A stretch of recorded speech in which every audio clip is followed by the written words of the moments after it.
What's up, everybody? Welcome to the stream. I'm Brea Thorne. How you doing?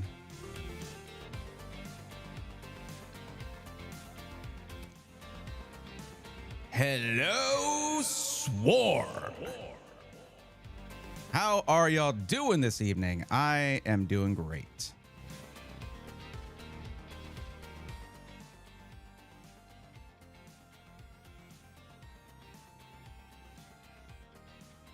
Adam Williams, welcome in. I'll be talking about that pretty soon. RAM prices to lower soon, question mark. Shanala Cerberus, welcome. How you doing? Bone Shock, how you doing? Barutu says, Bone Saw's ready. And that's a terrible Macho Man impression. Blues Yonic Wolf, what's up? Welcome. Legend Bray's back to grace Twitch with his presence. What's up, WX? How's it going? Yes, I once again grace you with my presence, or inflict it upon you. Either way. But we're here. We are we're live, and we got some stuff to do, talk about, and some actual good news, potentially. You know how that goes. Good, how are you? Doing okay. Doing all right. Doing good. Had some nice steak and loaded baked potato for dinner. Nice. My friend says, thank you for the Bulbasaur, by the way. Tell your friend I said they are welcome. Not Jaspers, how's it going? Welcome. Yeah, there has been some news. And shocking, absolutely shocking developments in the AI industry. Just the most unexpected twist that AI is full of unexpected, just out of left field. That Sam Altman is a lying weenie and a failure. That's not my words. This is just an AI summary. I asked ChatGPT. Anyways.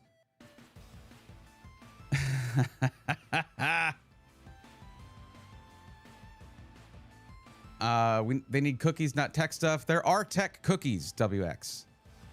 There are. Every website you go to gives you free cookies.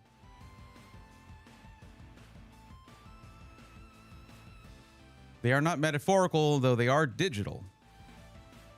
What a twist. Let's fire him into the sun. I mean, that sounds like a lot of effort.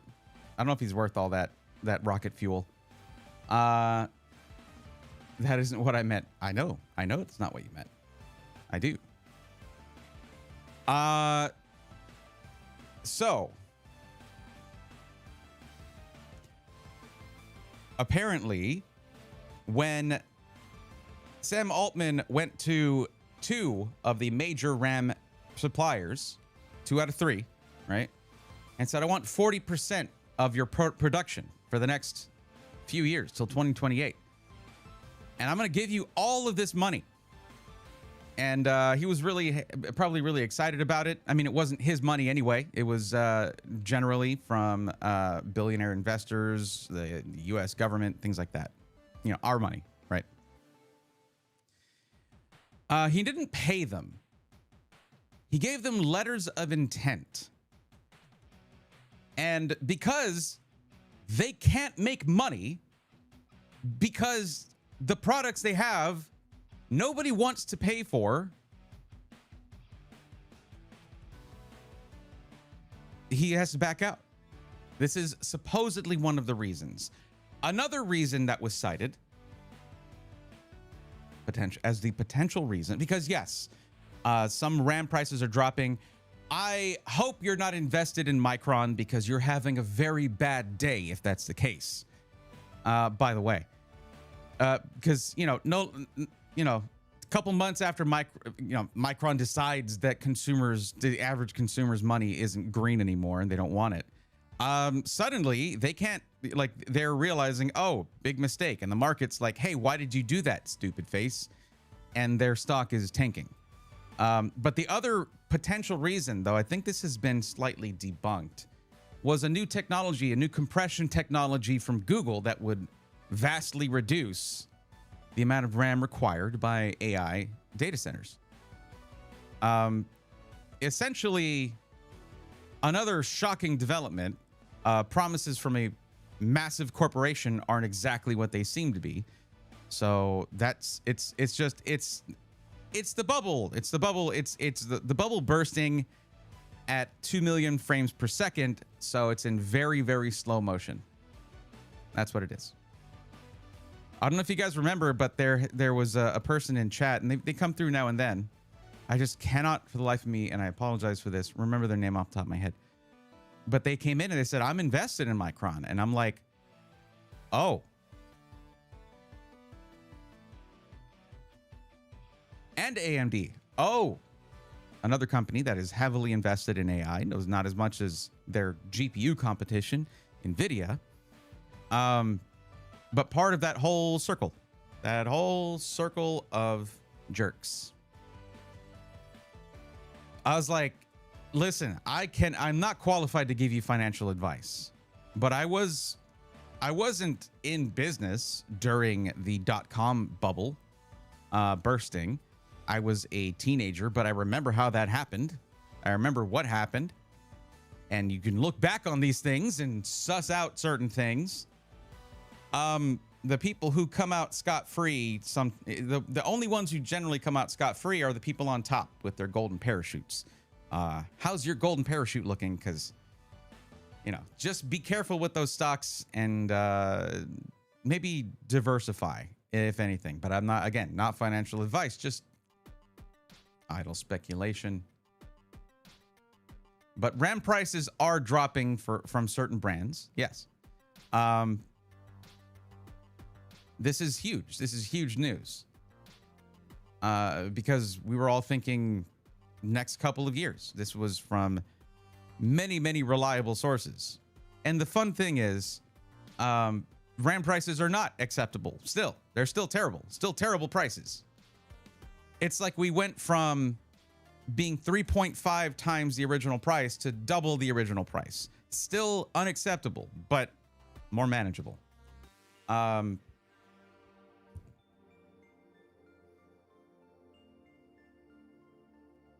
I will maintain cautious optimism with emphasis on the caution, but it could be a good thing. Humanity, what's up? Welcome, Natty. How you doing? As someone who is not invested in Micron, I am having the time of my life. Yeah, watching this is great. MU is up 5% today, another 1.7 aftermarket, but they dropped like 30% in the last 10 days. Yeah. And they dropped 30% of a larger number than the 5% increase of a then smaller number. So it doesn't exactly scale. Look at that. 35 stream streak. There you go. Streaking in this stream to say Sora was losing $1 million a day. Yep. OpenAI is losing even more per day. This whole bubble needs to burst, and I hope I get to commemorate it bursting sooner than we think. My posture is great, Ruutu. Thank you for checking. 250 to 300 for used 32 gig DDR5 6000 6400. Adam, used is not the best. I mean, used can be a way of tracking the market, but it's not the best normally. Honestly, retail of any kind, be it used parts on the open market or retailers. Here's what I was talking about when I was saying here's the fun part. It's not immediate. Things like this, I mean, you're talking about this is going to take months and months to fully right itself. And the problem is these companies have noticed people were still buying the products at the higher prices. That's what happens. That's why we will maybe never again get an 80 class card from NVIDIA that is under $1,000. Other than, it's $999. I mean, you know what I mean. Practically under $1,000 by a couple hundred. The 3080 being at $699 was to be the last one. So, because, during the COVID and the global GPU shortages and the crypto boom,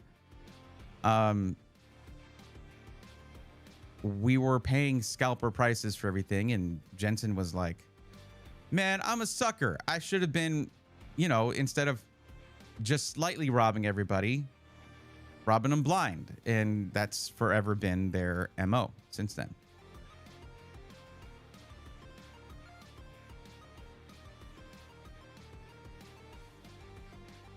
Just, we're going to maintain business as usual, but this does probably merit a video talking about it and where to get PCs right now, if right now is a priority. But prices may be dropping, not precipitously. They're not plummeting. Prices will not plummet. You have to remember this. I talk about pre-builts from system integrators who buy things in quantities rather than one kit of RAM. They currently have to sell stock that they bought at a higher price. This is the same for retailers. And you better believe distributors are going to be very reluctant to lower their prices. They're not transparent about what they're getting their products for. They're very quick to raise prices and slow to lower them. That's great for them. Good job, guys. Have fun with that. So essentially, the pricing for you, the consumer, is the last to change. This does benefit this. So at first, when prices were surging, it benefited those who were buying pre-builts, because SIs were like, hey, we're going to keep our pricing the same as long as we can, but it's going to change. Whereas retailers are just like, let's go. Newegg was just like, oh, your prices are creeping up. Yeah, we jumped ours up a week ago. What are y'all doing? And they started setting market prices much higher. Thank you, Newegg. Very cool of you. And it's all just freely available information. You can just go to pcpartpicker.com and you can go look at price charting and track the Newegg pricing. And it would like surge and then stay at a flat line and then surge and stay at a flat. They were setting market prices. Anyway, probably, unfortunately, the best place to get stuff with the company that's probably going to be the best for this is going to be Micro Center, because they have big purchasing power, and they, you know, at times they and I like Micro Center, by the way, a lot. It is a big box. It is a retailer though. They are a big chain store now. I mean, they have been for a long time. They like their reputation for being the best place to buy PC parts, and they you know, they do pretty well at that. I just don't like their website. All right, that's the thing. Their website sucks. Their builder sucks. And I'm saying that as someone who has used it hundreds and hundreds and hundreds of times to help people build a PC. Empower Gaming Computers, what's up? You were mentioned in a comment? Must have been true. That has to be true. If you heard that on the internet, for sure. Onward, welcome. What's going on, buddy? How's it going?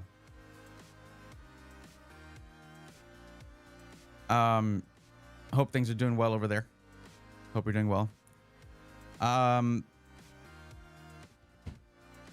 So yes, I did just talk about all the RAM stuff. For anyone who came in late, you should be able to rewind and go check that out, I guess. I'm not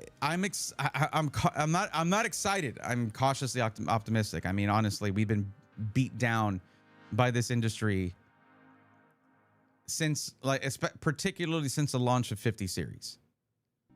It's just been one thing after another. So I'd like a break, please. Did chat font change just for me, or is it Twitch? Looks the same to me, but I'm not looking at it on the website. I'm looking at, well, I am. I have the popped out chat window, but yeah. Panther, welcome in. How's it going? Just got here. Was going to ask about RAM. Guess not. RAM prices may slowly start going down. You'll see some standout examples. And it's because one of two reasons, or maybe a little bit of both. Sam Altman is a lying weenie, supposedly. Again, I got that summary off of ChatGPT. And is not able to pay for the 40% of the world's RAM that he wanted. So had to be like, JK, just kidding. Micron stock fell 30% and crept back up a tiny bit. Like, hey, we're still alive. Yeah, you still suck. We will not forget. You can keep Crucial. We don't need it. We kind of do.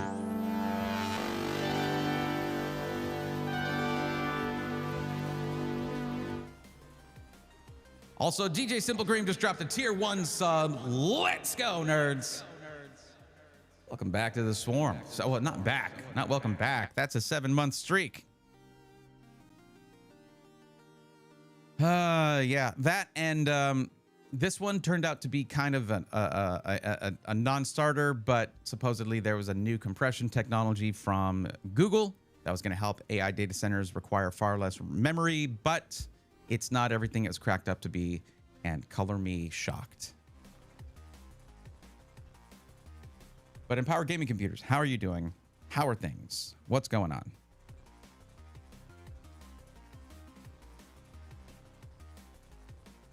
Now, we did have a few people who filled out the form before. Hopefully they do return.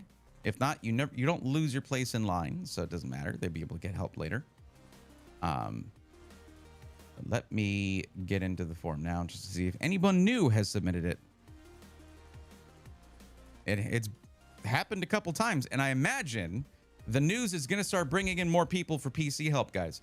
If you're mostly here for the Pokemon stuff, just understand that people are going to be needing help, and you'll have a taste of what the computer fans, people here for PC stuff, felt when I'd be ripping packs, and they'd be like, I don't get any of this, but hey, have fun, man. You know.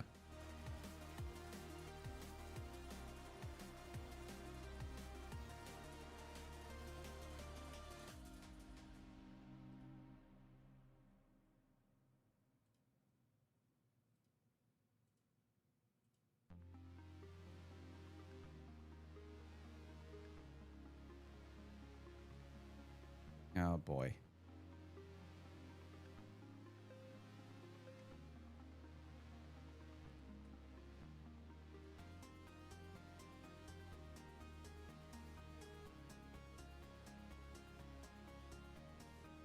Well, that's annoying.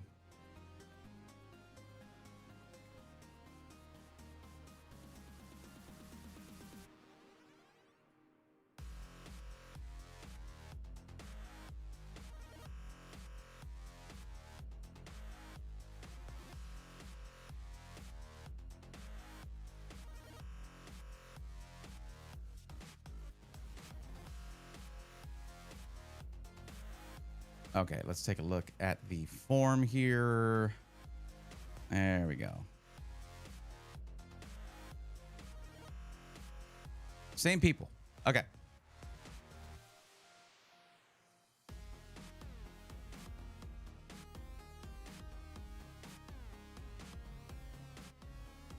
Real quick, I do want to talk about something that I did yesterday that I had not done in a very long time. Ari and I went to the movies. We hadn't gone to see a movie at the movies for a long time. And yeah, I'd heard a lot of good stuff about Project Hail Mary, and it was pretty much all correct. Really, really, really sick movie. Really good. Oh, WX. Yes, I'm ready for tomorrow. Yeah, looking forward to it. If y'all remember last Tuesday when WX was here, I was talking about how the grand finals for the Super Metroid Map Rando tournament were coming up the day after. They had to be postponed because Discord had big outages, and Discord is pretty crucial for those broadcasts for the restreams. So yeah, I mean, they might want to look into something proprietary at this point, because that sucks. Also, Discord audio quality isn't amazing. It's not amazing. When waiting to get a moment to go see that one, I do not want to miss seeing in the movies. Yeah, it's very, very good. If you can do so, you should. Onward.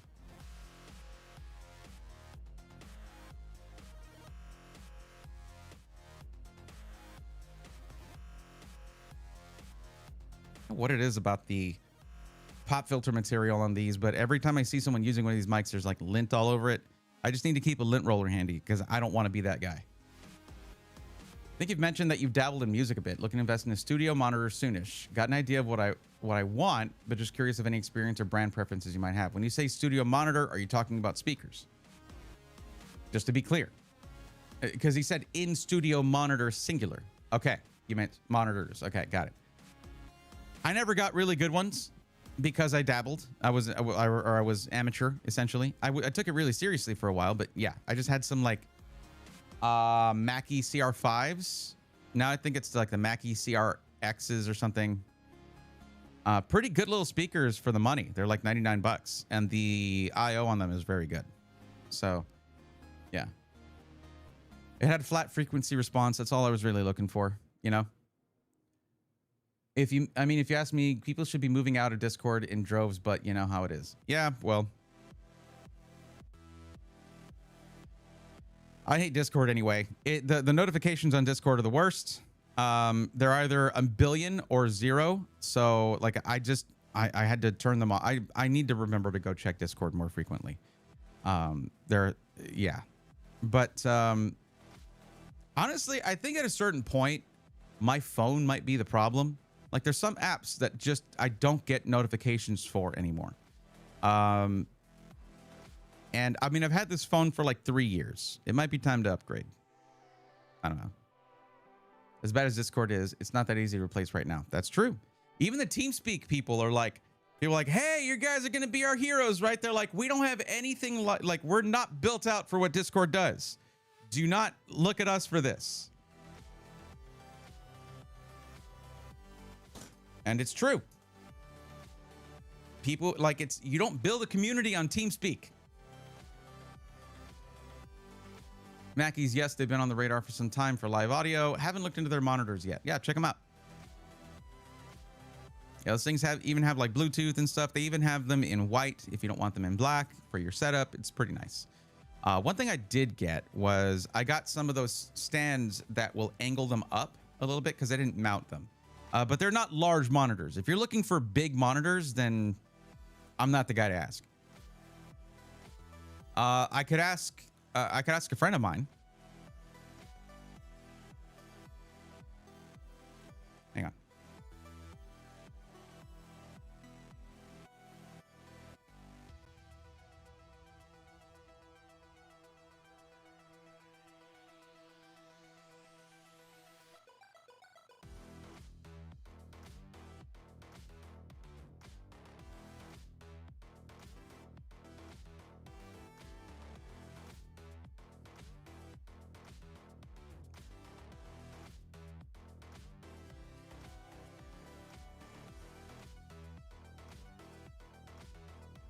What's the budget? You know the rules. You got to tell me a budget.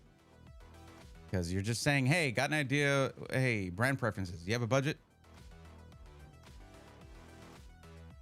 JBL and KRK have my attention as well. Going for a pair with a sub. The bigger the better.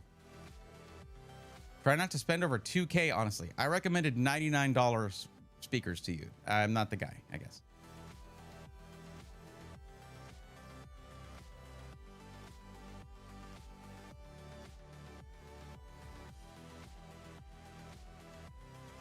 Now, the thing is, if you're trying to do studio, I guess most of the times I see studio setups, there's not like, I mean, I haven't seen that many, but like a dedicated subwoofer is more, from what I've seen, is more of a, like a gaming or a home theater setup kind of thing, rather than, having, because flat frequency response is what you pretty much want from studio monitors to give you a very neutral playback. You're not trying to have a party. You're trying to hear clearly what the song is doing, what the tracks are doing, what your effects are doing, your post-processing and all that. But yeah.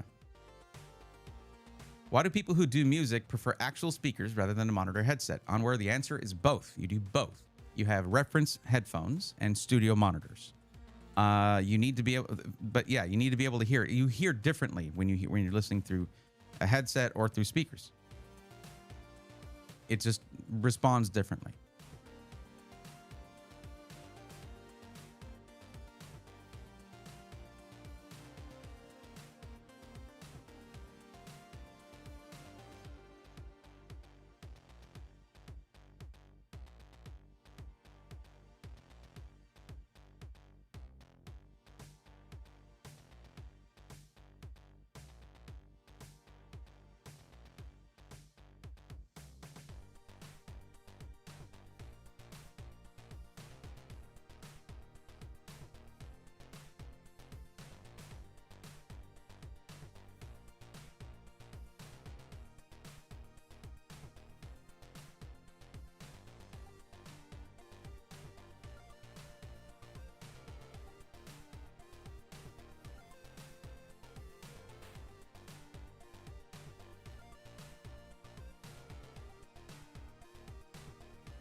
Under 2K.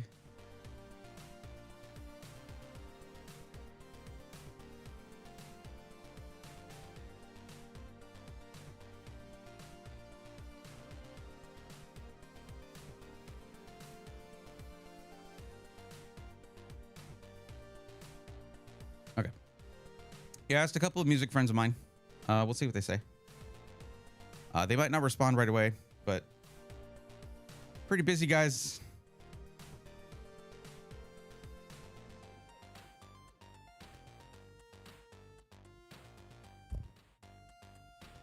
Oh, it's okay.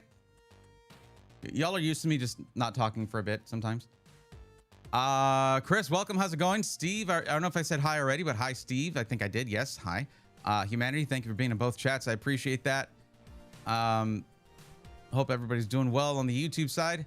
The Twitch side, whatever. I don't care. I'm kidding, obviously. I want to move out of Discord to escape the rampant age verification online tracking. I wouldn't even consider a Facebook Meta alternative, considering they're one of the biggest companies behind lobbying, bribing government officials all over the world to make this happen. And I mean, who wasn't Discord going through like a Palantir adjacent company originally for their age verification? Like, no. Now the thing is, if like me, you have just some basic needs when it comes to Discord, having your own Discord maybe is not a basic need, but it's not an 18 plus Discord server, right?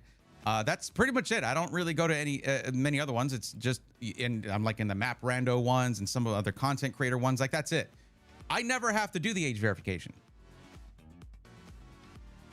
So if you're going to Discord for adult content, just go elsewhere and just use Discord normally. There you go. Good to go. Persona, who has ties with Palantir. Yes, exactly. Not good. I've had Sennheiser HD 599s for a few years. I love them. Yes. I have the Bear Dynamic, however you want to say it. DT 750s, the high impedance ones, the 250 ohm ones. Really, really nice. Very clean. You don't game with those. They're not for having a good time. They are flat reference headphones. Like, this is the basic, this is the cleanest sound. Here you go. Not boosting the bass like crazy, or not boosting the highs or anything like that. It got very quiet. Yeah. Trying to get as clear or closer representation I would out of a large PA system, but smaller, and not getting too many neighbor complaints. Clarity is a big bonus. Why I want monitors versus the home stereo setup I've used since forever. Yep. Currently volunteering to make a mod for an up and coming indie TCG in TTS. In TTS. I'll once again say I just like being useful and helpful. Yes, you do, and it's awesome. Panther, what's up? I would that I had the means. I would build a chip manufacturing facility. And okay. Yeah, I mean, the thing about that is building a chip fab takes years. And if you're doing it as a response to something that we didn't expect, it's just never going to be in time. No one would have expected a company to say, you know what, we do pretty well in the consumer market, but screw all that. We want to go all into, like, a company that had been in the consumer market for so many years. You know, it's just an unexpected thing. It's a good thought. It's a nice thought for sure. I think, you know, it's one that something we would like if there was a memory manufacturer that specifically, but remember this, these memory manufacturers, they don't make the sticks of RAM. They make the chips, the ICs, integrated circuits. They make the chips, the black chips that go on the stick of RAM. Then they have their clientele, which is going to be companies that make server memory, companies that make consumer memory. Now, if you're like Micron would make the chips and also make the RAM and then sell that. But no, they said, no, we're just doing the HBM. We're not doing consumer DDR5 anymore, yada, yada, yada, all of that. And they closed, like, you as a consumer never bought something that had the Micron label on it in terms of just that's it. It would always be their consumer facing brand. So it'd be crucial, right? They did that and storage. So I mean, it was a pretty heavy blow, but you know, but they were still, even then, Micron was still selling to some third parties who would make RAM and sell it to consumers. They just closed their consumer company, their consumer branch. What keyboard do you use as your main again, Bray? I forgot.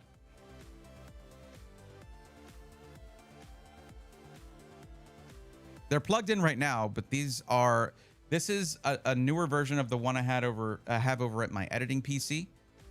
This is the Digma Raise. It is tinted and it is fully, these are fully wireless, which is why I needed them for this setup, just so I have a keyboard I can wireless, it's move around. I just forgot to charge them up. But it also can be a solid keyboard if you want to. This Digma Raise 2. This is the version 2.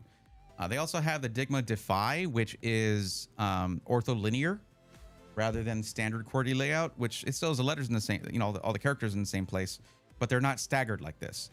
I didn't want to switch to ortholinear though. I know it's better for you, but I'm already making huge improvements to ergonomics just having split and tented keyboard like this. But yeah, really, really cool keyboard. I realized I hadn't pressed anything in a while, so the RGB was off. You have layers upon like layers. That's the third layer. I don't know why it's crazy bright. Oh my God. Jeez, calm down. Yeah, really cool keyboard. But this, yeah, because the thing is, I've recommended split ergonomic keyboards for a long time. And I recommend them. I recommend that you get it before you need it, like I do, because if I type on a normal keyboard for way too long, like I'm typing a lot of words, or whatever I'm typing, like I feel pain. It hurts. I've been typing for a lot of years at this point, so I'm looking at the wrong camera. Something like this can be a huge help. And it's a massive. It's like it's next level. It's super nice. And yes, these are fully wireless. One really cool thing that I don't know if I'm going to use this, but right here is mounting for a quarter 20 puck right here. So you can mount this on like a magic arm and just have it. I've always wanted to have the two halves of an ergo keyboard, a split ergo keyboard on the arms of my chair. I've always wanted that. I don't know if I'll ever do it because I haven't quite ever found the right chair that has the right arms for that. Maybe someday.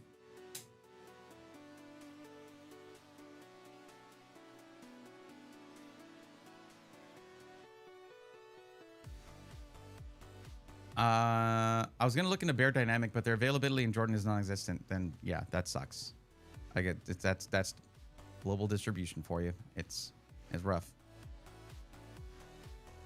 Tabletop simulator, nice. Sorry, I'm old school tabletop, but I mean not willingly. I do love technology. It's just I haven't had the opportunity in forever. So it is fancy though. That must have been insanely hard to adapt to using split keyboard. Nope, not if you touch type. It's totally fine. I did have a couple bad habits where I don't know if you ever learned touch typing. You should. It makes you way faster at typing. I've seen people get pretty high words per minute with just whatever they learned over time, but touch typing is superior. Anyways, I had a couple bad habits where when the keyboard is together, I might reach across for a letter that my right index finger is not supposed to hit, like the Y key or something like that. But I had to unlearn those habits. So yeah. Oh, I see. So these keyboards are all fine with being in half, but when I rip my keyboard in half because I'm raging at CS2, suddenly it's a problem. My keyboard doesn't work. Yeah, they kind of got to be designed that way. Slightly. A little bit. Yeah. That's insane. That's the brightest keyboard I've ever seen. When you have it set to white, yes. I wish the purple was... Well, actually, okay, here's the thing. The purple is pretty bright. It's just that it's not... it just blends in a little bit with this... it is actually fairly bright purple, but yeah. It has this... whole underbody light, which is pretty cool. Yeah, really nice. You use that thing as a fill light. Yep. Buying the Lemo Key i5 HE today. Balling out. Wow, okay. I mean, is that similar? No? Every question for you. I'm going to do a special intro for tomorrow's series. I'm wondering, should I just play with my gain during the intro, not to get too loud, or just drop the volume in the SG settings? I don't know what HyperX offers for the Quadcast. Is there software for it that has compression? That's all you need. Compression, again, just takes the really loud aspect, the really loud sounds and really quiet sounds, and sort of brings them in on even volume. It does it really fast. It's pretty much imperceptible. It's very perceptible when you overcompress, that's for sure.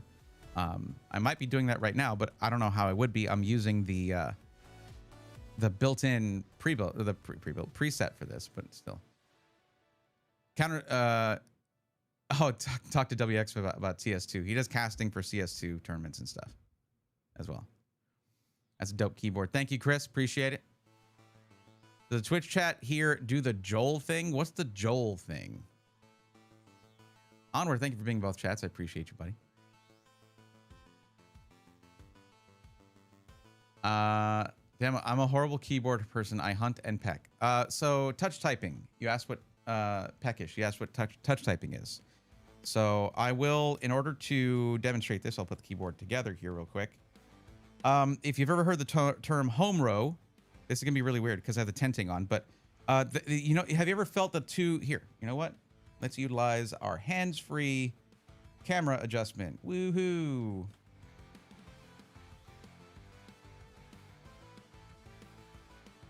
So if you've ever felt the little nubbins here on F and J, right?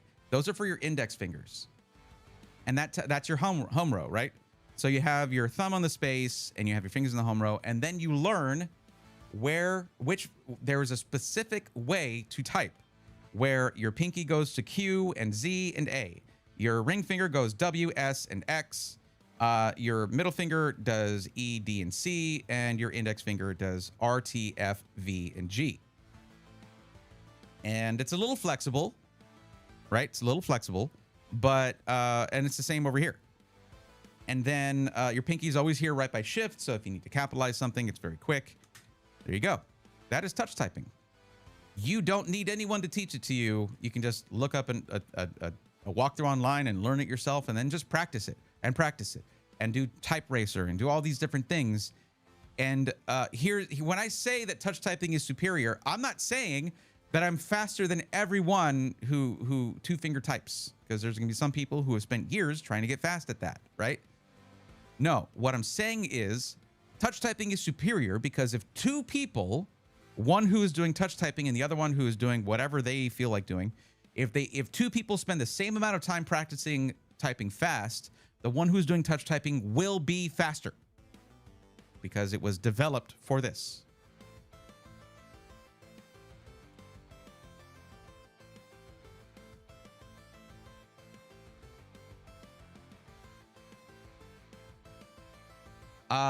There is no compression. There is a mic monitoring setting. Okay, WX. You have options. You can use separate software. What is it called? I haven't messed with it in so long because basically when I'm broadcasting, I'll just go into... So, okay. There is a thing in Discord that tries to level out your audio. Use that and you should be fine. It's really just basically compression. They just don't want to give it a technical name because it's for the average person to use. The problem is, without something outside of your computer being the thing controlling it, only if you do an effect in OBS of compression and like a hard limiter, which will limit the amount of decibels that can come through the microphone, right? That can come out of it or that go in the software, right? That's just going to work in OBS. Discord doesn't do VSTs or, audio post-processing. So Yeah, that's HyperX just not having good software then. Unless they do and you just never downloaded it.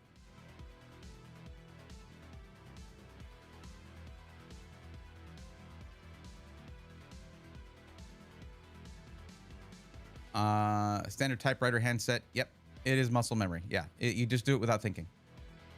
I only use my index fingers to type. Okay, peckish. There's your next. That's a skill issue, and you can work on that. Skill issues are the best because it's something that you can fix. You got this. I only use index fingers, but I can do 140 words per minute average. Sure.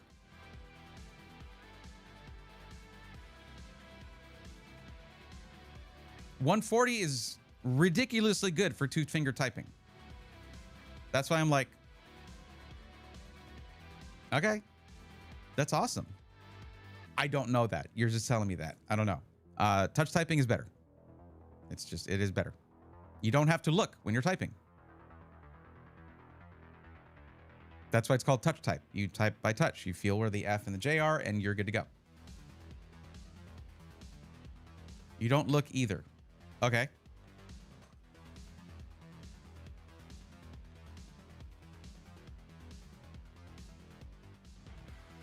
Well, you asked me what it was, so I told you what it was. There you go. FET and BC game are dark horses, but I'd love to see Mongols finally get a big win. Yeah, Crisp, which is on. Crisp. Crisp is more, I think, for like, I thought it was for noise reduction, stuff like that. I don't know. I have to look into it. You decide to type in the standard way, you'll see how much easier and less fatiguing you'll feel from typing for a while. Yeah. The thing is, this is what keyboards are designed to be used like this, essentially. Like, that's yeah. They are designed to be used this way. The keyboard is built around touch typing, or touch typing was developed around that.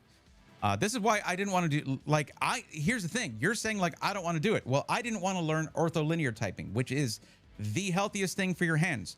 You don't have to have your middle finger do that and go to the side. Or not, it doesn't really have to go to the side. That's where your ring finger goes. You don't have to move your fingers. They just go up and down. That's it. That's ortholinear, right? And it's way healthier for you. But there's one thing about, if there's one thing I would recommend, I mean, the thing is, I don't think you could do this because you don't do touch typing. I don't think you could use this. And the benefits of a split ergonomic keyboard are insane. Or rather, the things that are bad about non-split ergonomic keyboards. Because if your hands are at rest, they're like this. They're not like this. They're not like this and then this. There are three different sort of ways in which you contort your arms and your wrists and your hands to type on a normal keyboard that are very unhealthy. And when you have a split ergo keyboard, you are separating them apart, which is much better for your wrists because they don't have to bend now. They can just sit. I mean, this is a very natural way to sit right here. You can even tent these even more. It's adjustable. So you might not feel pain when you type. That's great. You will eventually. That is why these are a thing. My suggestion is to fix the issue before you need to, before you have to. Another cool thing about split ergo keyboards is when you're gaming, you can just have that.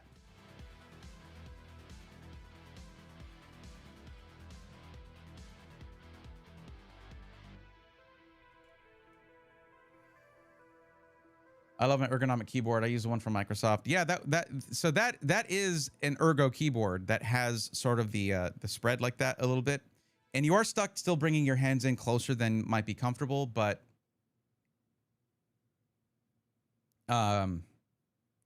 it is an improvement over a standard keyboard.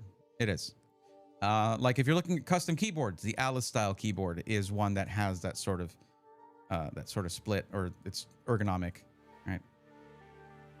That's true. The position using regular keyboards unnatural. Yep. I keep my wrists in the exact same position unless I'm clicking backspace or enter.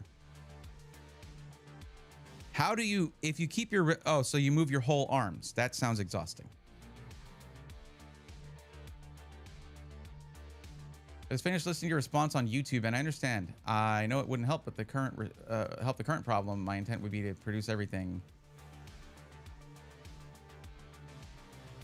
So, yeah, that doesn't. The way manufacturing works, like, let me see.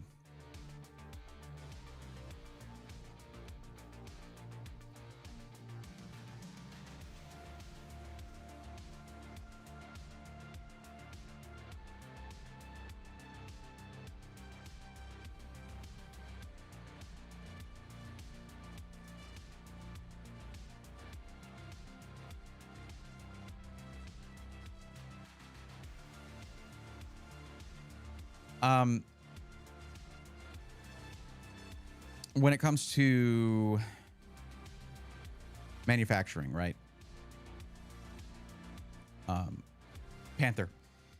There are hundreds and hundreds of components on a motherboard. MSI doesn't make those. Asus doesn't make those. Gigabyte doesn't make those. ASRock does not make those. Those are all made by different companies and such. Power delivery, chipset, all these different things. Your DIMM slots, your just everything. It's all different stuff. So it's really impossible for one company to kind of do all of it. Now, if you're a company that was like, hey, I'm buying these parts and I'm putting together these motherboards, but I'm going to be good for consumers. That's awesome. And that's laudable. And the CEO of Asus might have thought the same thing. It's just, it's difficult to compete in an industry when the whole point of a company is to make money. It can really come off at, like, whenever I start talking about, oh, these companies suck, I do sometimes have to preface that with saying, I know corporations are designed to make money. That's their whole thing. That's their whole job. Because otherwise I might come off as a bit naive. Because, and I do oftentimes come off that way, I think. A bit of an idealist at times. But I can say that it's a good thought. It is a nice thought. And there are some companies that all they do is make GPUs. Even they don't make the GPU. They get that from NVIDIA, who doesn't even manufacture the GPU. They are a design company. They design the architecture, and then they have TSMC manufacture it for them. Global manufacturing is wild. It is crazy. The amount of steps and people involved to get your $200 keyboard on the shelf. It's a keyboard. Keyboards too. Your $200 motherboard on the shelf. Absolutely wild. And what that means is it just takes a weak link in that whole supply chain for that market to, as we can see, have extreme issues. There's no like real quick, simple, because the global supply chain sucks. But it has allowed us to get the things we have now. So what do I know? It's tough. It is a lot to explain here. Yes. Law, I was hoping Fallen was able to oh, okay. You're talking CS stuff. All right, everyone. You heard Bray. You have to fix the issue before it comes up. Who's going to get me a cool ergonomic keyboard? I guess that's one step. Okay. So looking at the list here, we do have Grandma's Boy and Havoc Game Series 2 who filled out the form last time. They are no longer, they're not here right now, it seems, because they have not said a word in chat. So we're going to do something else.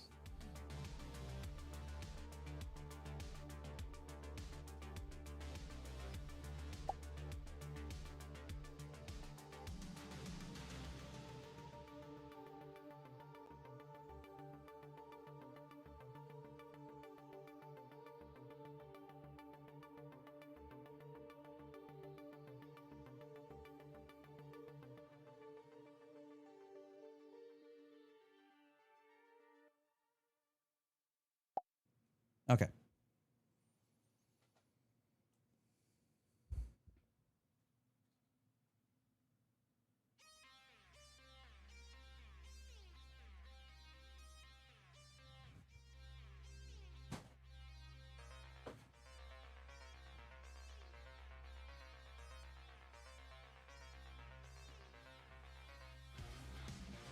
obviously we got some cool stuff. We have some cool stuff to open. I think I'm doing the premium figure, the premium figure collection first, and then later on we'll do Team Rocket's Moltres Ultra Premium Collection. Why did it act like it was replying to you? I don't know. Wait, hold on. Did you reply at any given time in that chain of messages? Because then it'll show your name. It'll highlight your name. The chat gets flooded with fish every so often, and I'm not so sorry. I noticed it one day. With fish? What do you mean by fish? What do we mean by that? I don't know. It's weird.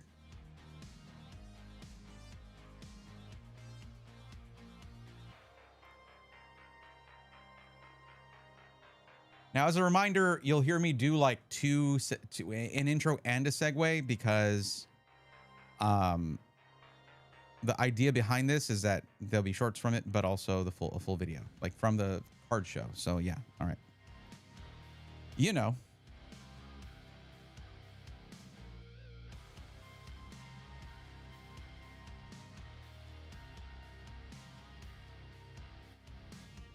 Sorry, I cannot show chat for this.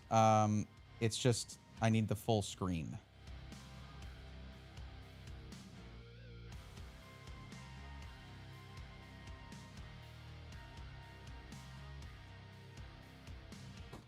Oh, let me see if I got a response real quick. Nope, not yet.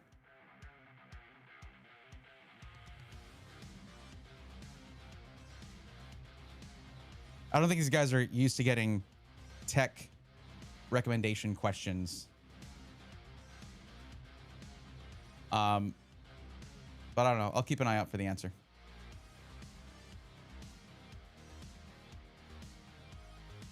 Hello, second favorite bald guy. First is my father. Well, that's how it should be. That's fine.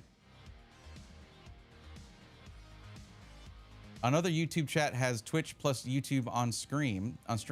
Looks like yours. If someone types Joel, it appears as a spinning fish. Oh, okay. I get you. I get you. I get it. Okay. So I did try to get combined chat working. It did not work. The one that I got did not work. I got you. I got you.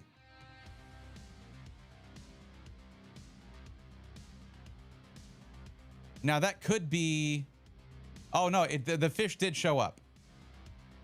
Or at least you put one in. I don't know. I hope you're not too tired. But if you are, yeah, get some rest. And now it's highlighting my own message saying mentions you. Awesome. Very cool. Submit to your screen hog. It's my stream. Of course I am. Thanks to me. Okay. That's looking good.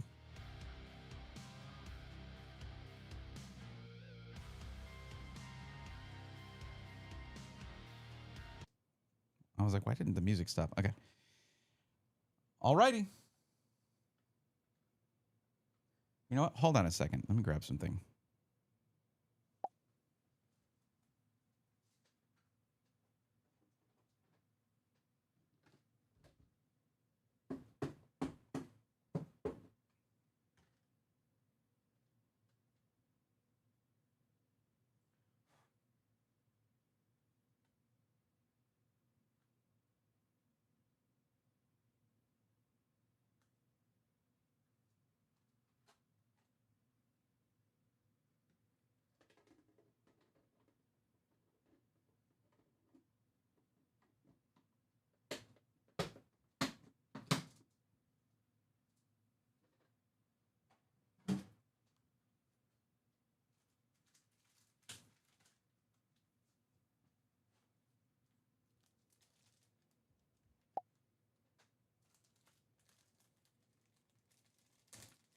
Sort of make sure I had enough of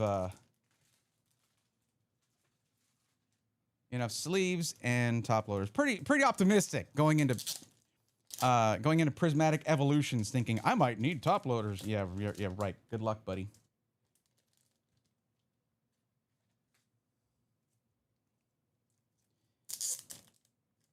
Pokemon community is always very creative with the way they rename sets.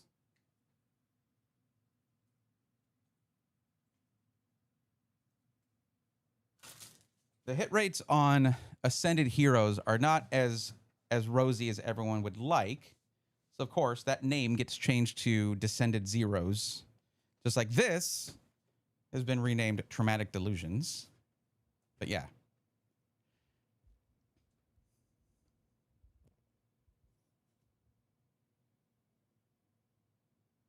I feel like nobody wants Perfect Order. It's brand new and the only set I can find in stock in any store. It's not that nobody wants it. You know who wants it? It is people playing the TCG. That's who wants it. That's what this set is for. Perfect Order is more for the TCG players. That's the sort of the consensus. There aren't that many super collectible big hits in it. And that's just meant for, you know, for the card game. It's still a cool set. I liked it. It had some cool cards. Thanks, WX. I appreciate you. And everybody in chat, though, is like, yeah, we don't want to give this guy a big head. So I think we'll hold off on the hearts in chat. Thanks, guys. Thank you. This camera is more to the left than I'm used to. I need to make sure I'm looking at the right camera when I talk. Prepare for the worst, hope for the worst. Just generally expect the worst. Yeah. Want to grab another box of Mega Dreams and Nihil Zero, maybe the show next month. Really awesome. Love those. Great Majir, what's up? Thank you for dropping some hearts. And, you know, a nice little Gengar in there. Appreciate that. Okay, let's do this.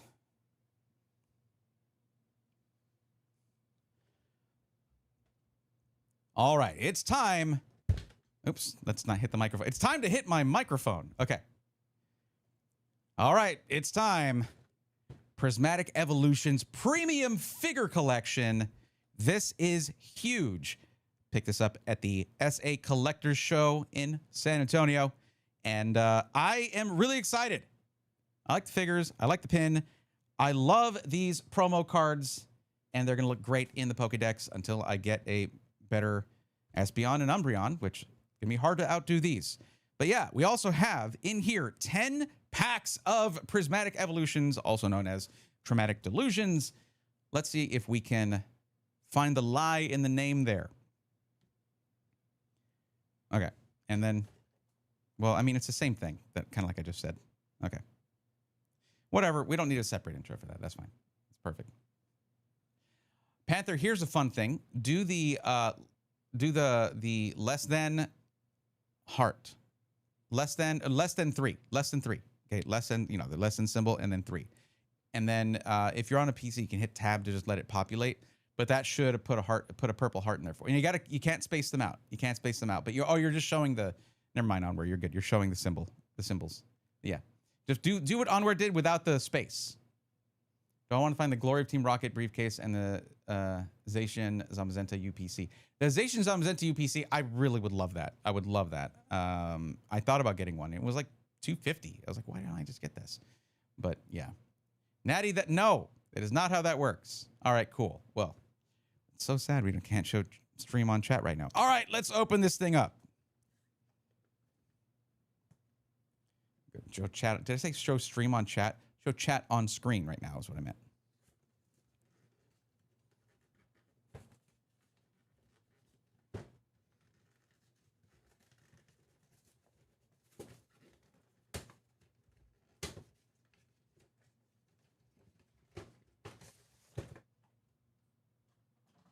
All right, let's see what we got in here. Well, we can see what we've got in here, of course. But I am curious how I'm going to do with this. There have been some times where I've been insanely lucky and other times where I haven't. Let's just gently extract these. Oops, just okay. All right, cool. That was great. There are our 2 promo cards here. There we go. Oops, that's the wrong way. There we go. Here are our 2 promos. Absolutely awesome. These are the ultra rares for Prismatic. Espeon and Umbreon. These are going to look great in the Pokédex, so that's going to be awesome. Let me sleeve these up really quick. But yeah, these do count for the Pokédex. As I have mentioned many times before, catching Pokemon yourself by ripping packs, trading with other players or other collectors. And promos all count towards a Pokédex because those are all official ways to get Pokemon in the Pokemon games. Of course, you get the pin, which is absolutely adorable. Very, very cute pin. I like pins, so that's perfect. And, of course, the matching figure as well. So if you have a little setup or you have a little place for putting figures and things like that, this is really cute for that. And you also get sleeves. And these sleeves are actually pretty dope. Particularly if you're running a set that uses these, although I don't really know how valid that is in play right now. I think what most people would be most excited about is going to be these 5 packs of Prismatic Evolutions. So we're going to rip those right now.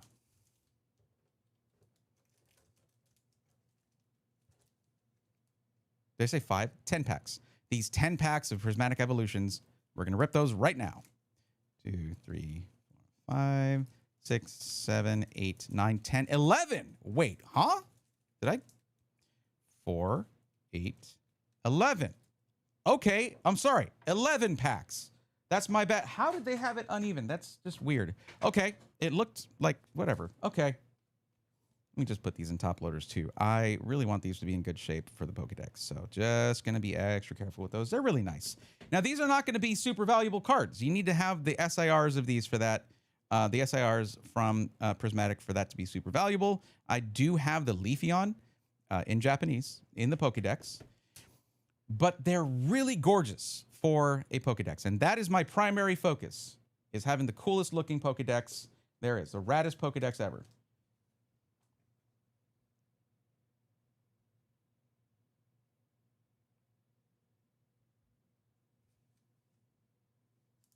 All right, 11 packs. This is a lot. Let's go.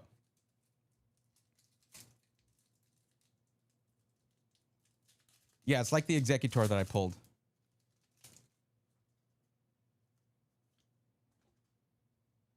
At Collectors Club in San Antonio.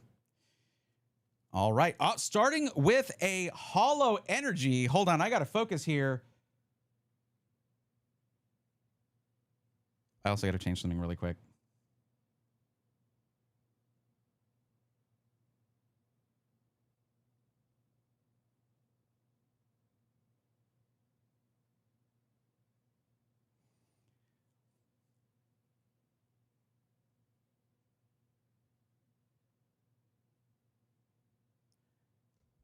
You know what it means when we get a Hollow Energy. It's a God Pack. God Pack alert. This is it. This is the God Pack. Okay, never mind. Never mind. No, it's not. My bad. I love getting Hollow Energies, though. As y'all know, Black Belt's Training, Riolu, Professor's Research, Duskull, Heatran, Rescue Board, Professor Turo's Scenario, Carmine Pokeball. I love the Pokeball and Master Ball ones from this. The texture, the hollow on it, absolutely dope. Dunsparce Reverse and Okidogi Hollow. All right. Pack number 2. Prismatic does have God Packs, I believe. Yes.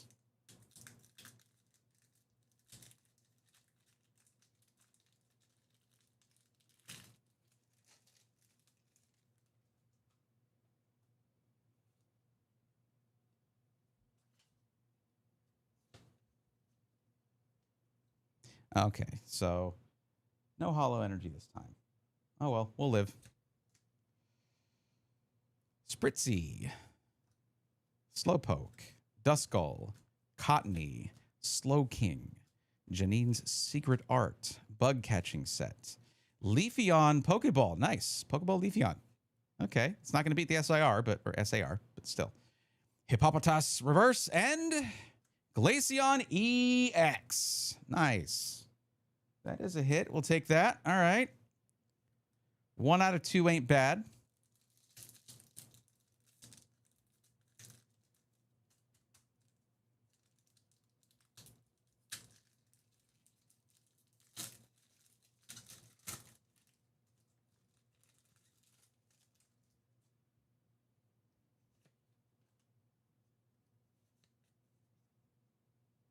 Hollow Energy. Hollow Energy. No.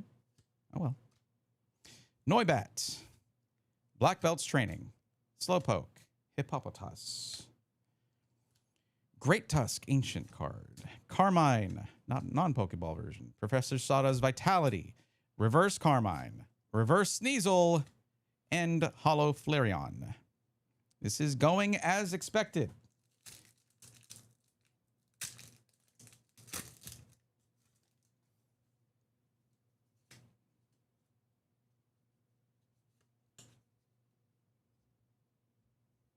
Hollow Energy. That's it. God Pack. God Pack time. Let's go. Okay. Never mind. Not a God Pack. Professor's research. I don't even know if the Hollow Energy is required for a God Pack. So, like, I know that's the case. I think that's the case for Ascended Heroes. So maybe I should stop doing that. I should stop doing that. Amorous Festival Grounds. Hawlucha. Techno Radar. That's a lot of trainer. No, that's a. For some reason, I mean, it looks like a trainer card. Well, not the future one. Whatever. Move on. Okay, Shaman Hollow, Shaman Pokeball, nice. That's an upgrade for Shaman, I'm pretty sure, in the Pokedex. Iron Boulder, Future Reverse. I love the way these look in Reverse Hollow. And Sylveon Hollow. It's just the way it is with this set.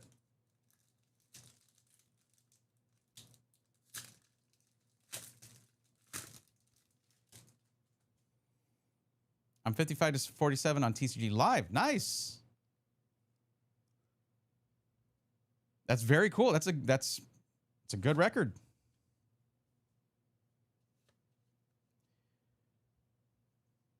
Don't worry. I'm not going to like freak out the next time I get a Hollow Energy and think it's a God Pack just because I don't even know if that's a thing for this set. Cottony, Professor's Research, Litleo, Dracloak, Screamtail, Ogre's Mask, Festival Grounds. There's so many trainer cards in this set. Houndour Reverse, Pinsir Reverse, and Atticus Full Art Ultra Rare. Nice. All right. Doesn't help the Pokédex, but that's a pretty cool looking card. We will take that. That's our first full art for the set, for the box so far.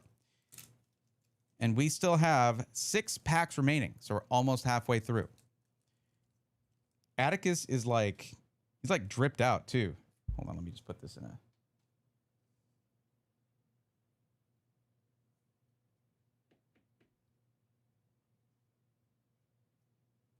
Okay.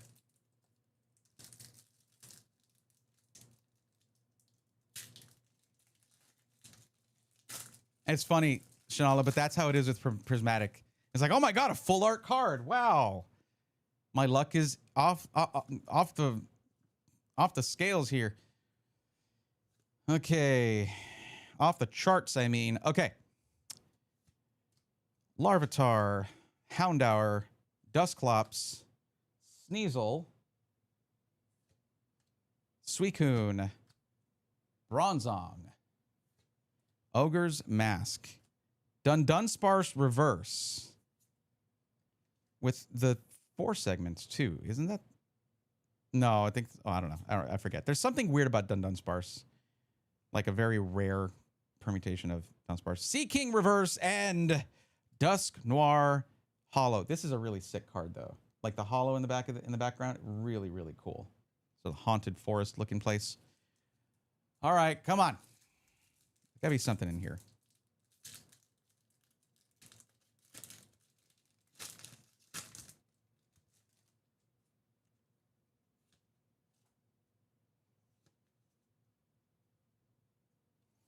Okay, come on.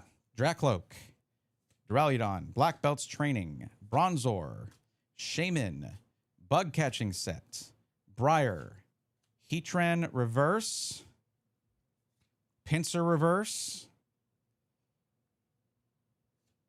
Leafeon EX. Okay. Cool. All right. Another EX. That's 3 hits. All right. Honestly, again, like if I hadn't opened that much Prismatic Evolutions, I'd be much happier for a lot of these cards, but I have the commons and uncommons already. So it's just you just have a certain feeling when you're opening Prismatic. Like you know how this is gonna go. But that's okay. We still have fun ripping it anyway. Another Hollow Energy. Look at that. It's a little hard to tell on these because it's just a reflective foil, but it's very cool. Amorous, Lopunny, Friends in Paldea, Bronzor, Area Zero Underpants, Bug Catching Set, Heatran, Glass Trumpet, Pokeball. Nice. All right. Rescue Board Reverse, and Noctowl Hollow. Okay, we have 3 packs left. Jaspers, I'll answer that when I'm done recording.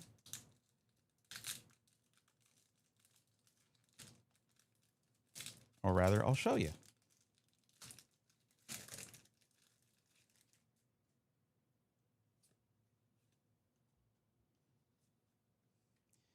Three packs left. Okay, here we go. Professor's Research, Badoo, Baniri, Bahippowdon, Slowking, Binding Mochi, Area Zero Underpants, Badoo Reverse, Scream Tail. Sorry, hold on. Tail Reverse. And another Trainer Full Art. That's going in the trade binder. I'm just trying to build a Pokédex, and you don't have a Pokédex number. She was cool, though, in the game.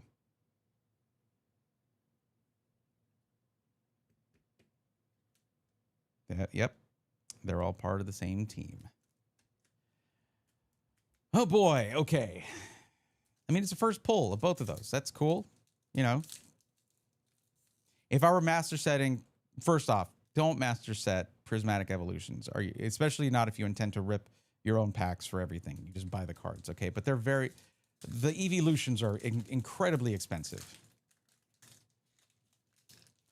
It's one of those kind of cards where it's probably for the best if I never get an English one of those, because I wouldn't know what to do with it. They can be very valuable, especially in a high grade, in a 10. So there are some really cool other full arts though that I would like to get, and by that I mean Pokemon for the Pokédex. Yeah. Pupitar, Duskull, Cottony, Litleo, Heatran, Rescue Board, Professor Turo's Scenario, Pokeball Riolu, Duraludon Master Ball. Nice. Master Ball Duraludon is actually pretty sick. That's awesome. That's a hit right there. And Archaludon Hollow. That's actually pretty dope right there. I like that. That might be an upgrade for Duraludon. And now we come to the final pack. I need your help, buddy. Listen, I know I've done this with Prismatic before. I know I've asked for your help with Prismatic before, but I need that last pack mojo here more than ever before. Come on. Help me out. Need something. Something that can upgrade my Pokédex, please. Because I haven't gotten, other than a Master Ball Duraludon, I've got nothing that can upgrade the Pokédex yet. There might be something in the reverses and the rares. I don't know. I have to go through it. Okay. Last pack. I already have a Master Ball Duraludon. No! Come on! Oh, fine. Never mind.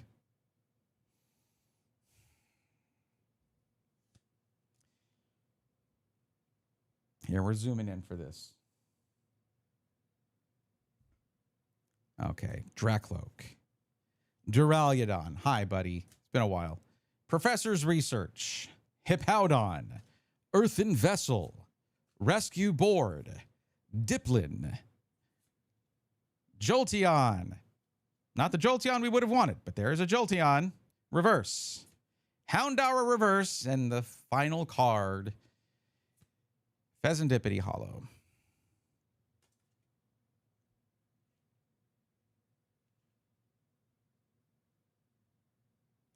Well, so you might have heard about prismatic evolutions, and there's all this negativity around it.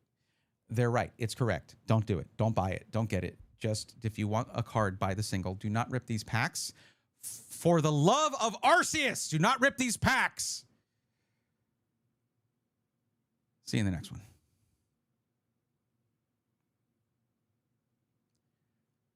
Oh, well, we got more stuff to rip, so let's do that now. That's for the long form. I remember the days when each pack had a few additions to the Pokédex. Yeah, those days are long gone. But onward, did you see the trades that I did at the card show? That was awesome. To be honest, Bray is only 8 Pokemon away from 900 Pokemon. He's almost at 90% Pokédex completion. Yes. That's just going to mean fewer new Pokemon, but that doesn't mean, Natty, that I can't get a bunch of upgrades. And I didn't get a single upgrade other than maybe in this stack right here, and it's not going to be a crazy upgrade if that's the case. Like, no, I have a full art Riolu. No. That's an item. Yeah, it's just an item card. I don't know. I mean, yeah, I probably have most of these. Maybe Sea King reverse. I don't know. It's just, yeah, no. This whole box was just poop box. It's poop. However, there could be people who are trying to master set Prismatic and want to trade. These will go in the trade binder. So yeah, those will go in the trade binder. A few. I went to sleep during that stream. Okay.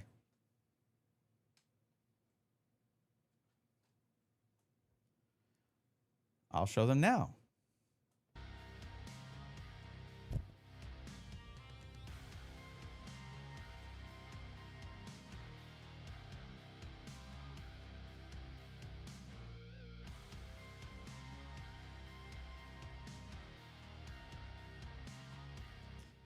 SIR Koraidon.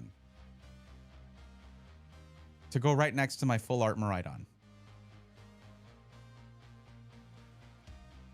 Team Rocket's Wobbuffet. Illustration rare promo. Love that card. The coolest Tyranitar card ever made. Just insane.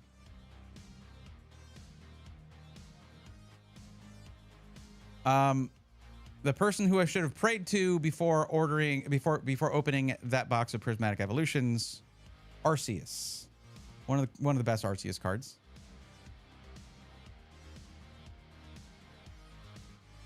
And finally, we got the Ivysaur to go with the Bulbasaur. I was this close to getting the Venusaur too and finishing the whole Mega Monday thing. But yeah, trading is gonna become a much bigger element in this whole series for the Pokédex, because I'm at that point where I'm not quite there yet. Like, I think Gen 6, I need a lot of Pokemon from no Gen 7. I need a lot of Pokemon from Gen 7. The Sun and Moon era. But just ripping a few packs of that should give me a huge chunk of those missing Pokemon, right? But we are going to get to the point where trading is going to be the more effective way of getting new Pokemon. As for upgrading Pokemon, that is different. For getting upgrades, we're still going to be ripping packs. We'll find other things to work on as well. But at the top of the priority list will always be the Pokédex and upgrading that. So even if I'm trying to master set something, it sucks, because if it's like a specific card that's better for the Pokédex, I'm going to have to pull 2 of them. Or trade for 1.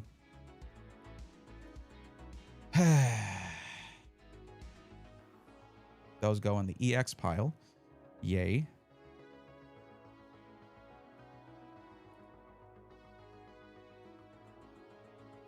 Hey, at least I got some hollow energies. Yeah. That's the bright side. 11 packs. 11 packs. Not one full art Pokemon card. I mean, the trainer cards are obviously Pokemon cards, but I'm talking about a card of a Pokemon. Not one. That's just mean.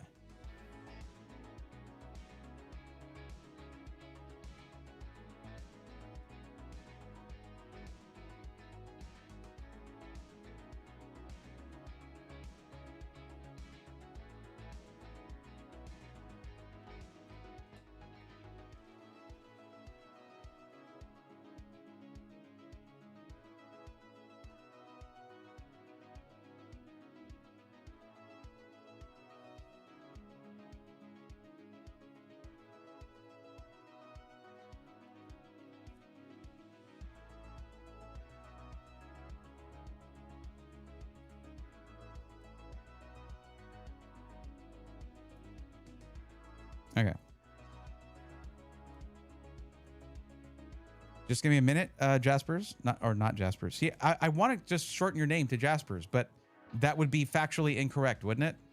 Oh, all right, Bray. Got to hop off for a while. If I'm back and you're gone, well, good night, chat. All right, Natty, thanks for coming through. I hope you're getting more sleep lately, because 48 hours is not an appropriate amount of time to stay awake, and I've done that before. So, speaking from experience. Also, why are these all bent like this? Man, that box was a mistake. But that's the thing about doing this is you make mistakes.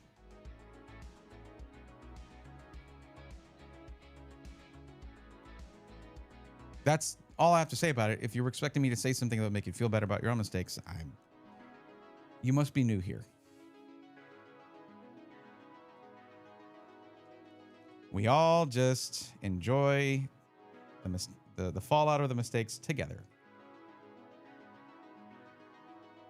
And it's these little shared experiences that make life worth living. Shared experiences with a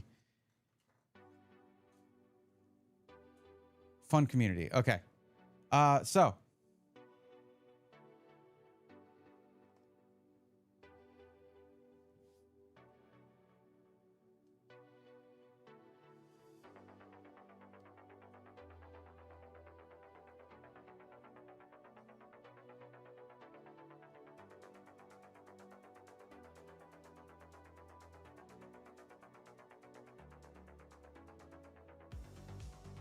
I don't like when it freaks out like that.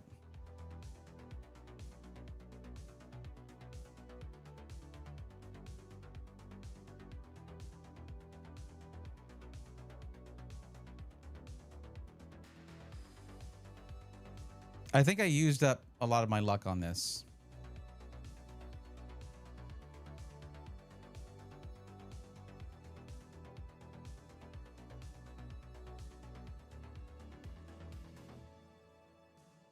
Keyboard and a 9850 X3D. Okay. Why did you get that? Don't you already have a 9800 X3D? Yeah, I know. You don't have to say it multiple times. I got you. Don't you already have a 9800 X3D? What processor did you have before? So, fun fact, I did not get these by just opening 3. I had a backup, and so I opened a 4th one. But still, the odds were not good that I would get all of them. Here's another fun fact. Now, again, I don't harp on the value of these, but the one that I got, the 3 cards that I got dupes of, was these 3. And these are vastly more valuable than the other sets for some reason. So, yeah. They're like 3 times the value of these other ones. Like, it's like $35, 35, something like that. So yeah, I got dupes of that. Now, of course, the Bulbasaur went to Ari because that's her favorite Pokemon. So.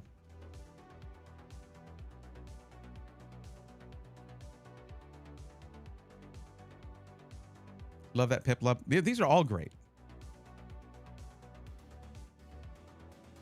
No, these are all really great cards. The thing is, like, oops, it's been out of focus that whole time. There you go. Now you can see him better. The thing is, what do I do about Bulbasaur?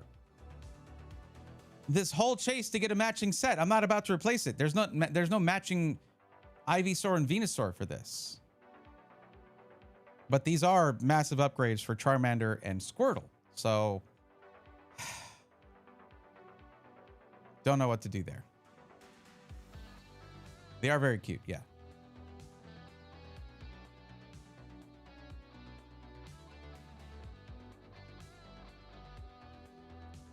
Peckish, I was asking what your current CPU is. That you wanted to buy a 9850 X3D. Just out of curiosity. You know, I guess I was salty about that box, but I did get these. Maybe that's why they put the lame packs in there. I did get 2. So I can't say I got no upgrades. I got 2 upgrades from it.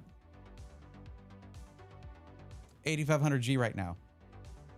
Peckish, can your motherboard support the power requirements of a 9850X 3D? VTuber loading, what's up? New profile, who dis? You can probably guess. But if not, I will tell. It's a new profile, so. Human VT? Ah, got it before you said it. I mean, there are other VTubers, so that was a good guess.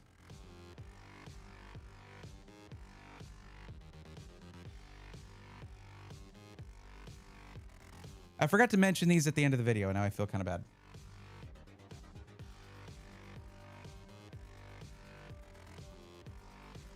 But essentially, because I doubled up on the more valuable of the starters, those 4 boxes of the First Partners illustration series thing, if I were to sell all the cards I pulled from it, yeah, it basically, I came out on top on that, which is crazy. That's really good. If you look at it that way. I try not to, but yeah. Lower end board. It's an okay board. Top of the line CPU. B650 MA Wi-Fi. All right, I'm looking that up now.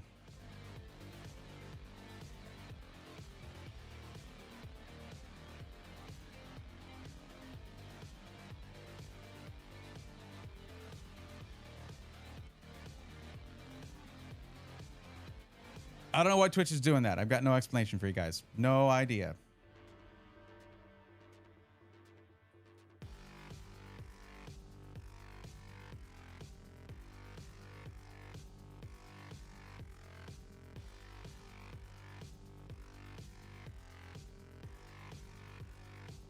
I see the B650M. Wait, no, hold on. You said BM A? No, B650MA. Got it. Oh, yeah, that's what I typed, actually. I see a Wi-Fi 2. I don't see a version 1, but let me see the power delivery here.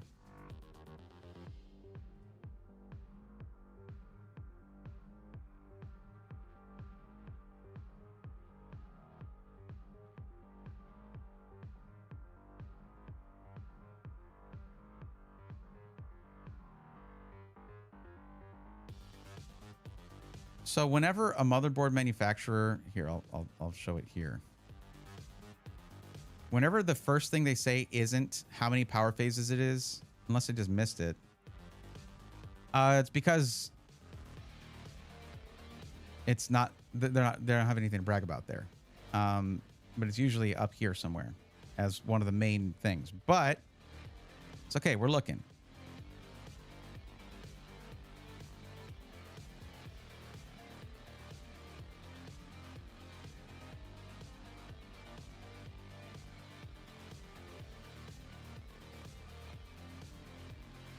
Okay, how many phases is the power?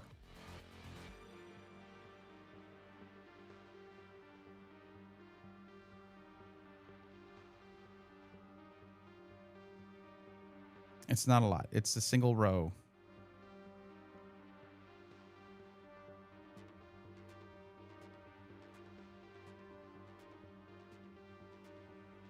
It's not telling us. Okay, we'll go to tech specs, but it's usually right there on the main page. Okay.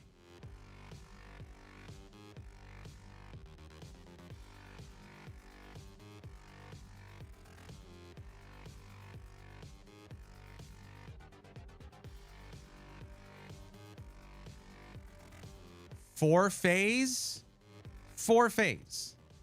This board is this is not meant for that CPU.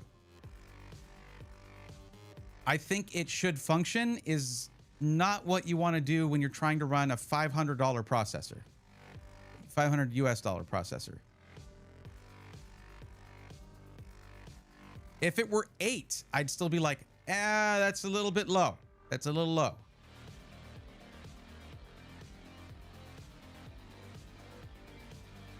You said 4-phase, 55 amp. Yeah, that's not.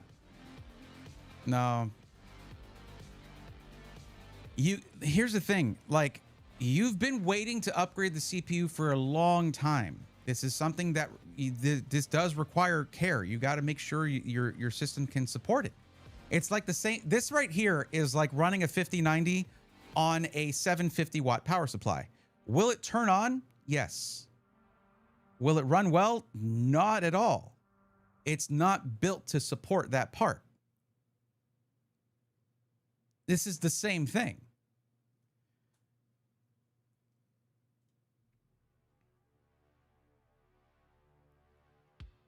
It's like, yeah, I got a Koenigsegg, but I exclusively drive in sand. Like, okay, it's not going to perform the way you think it might perform. This is like, and this is not me like picking on you. Okay. This is my job. You know, this motherboard was perfect for the CPU that you had in it. But not quite for the top of the line CPU on the market. And I say that because the 9950X3D V2 is not specifically for sale yet. It's only been announced.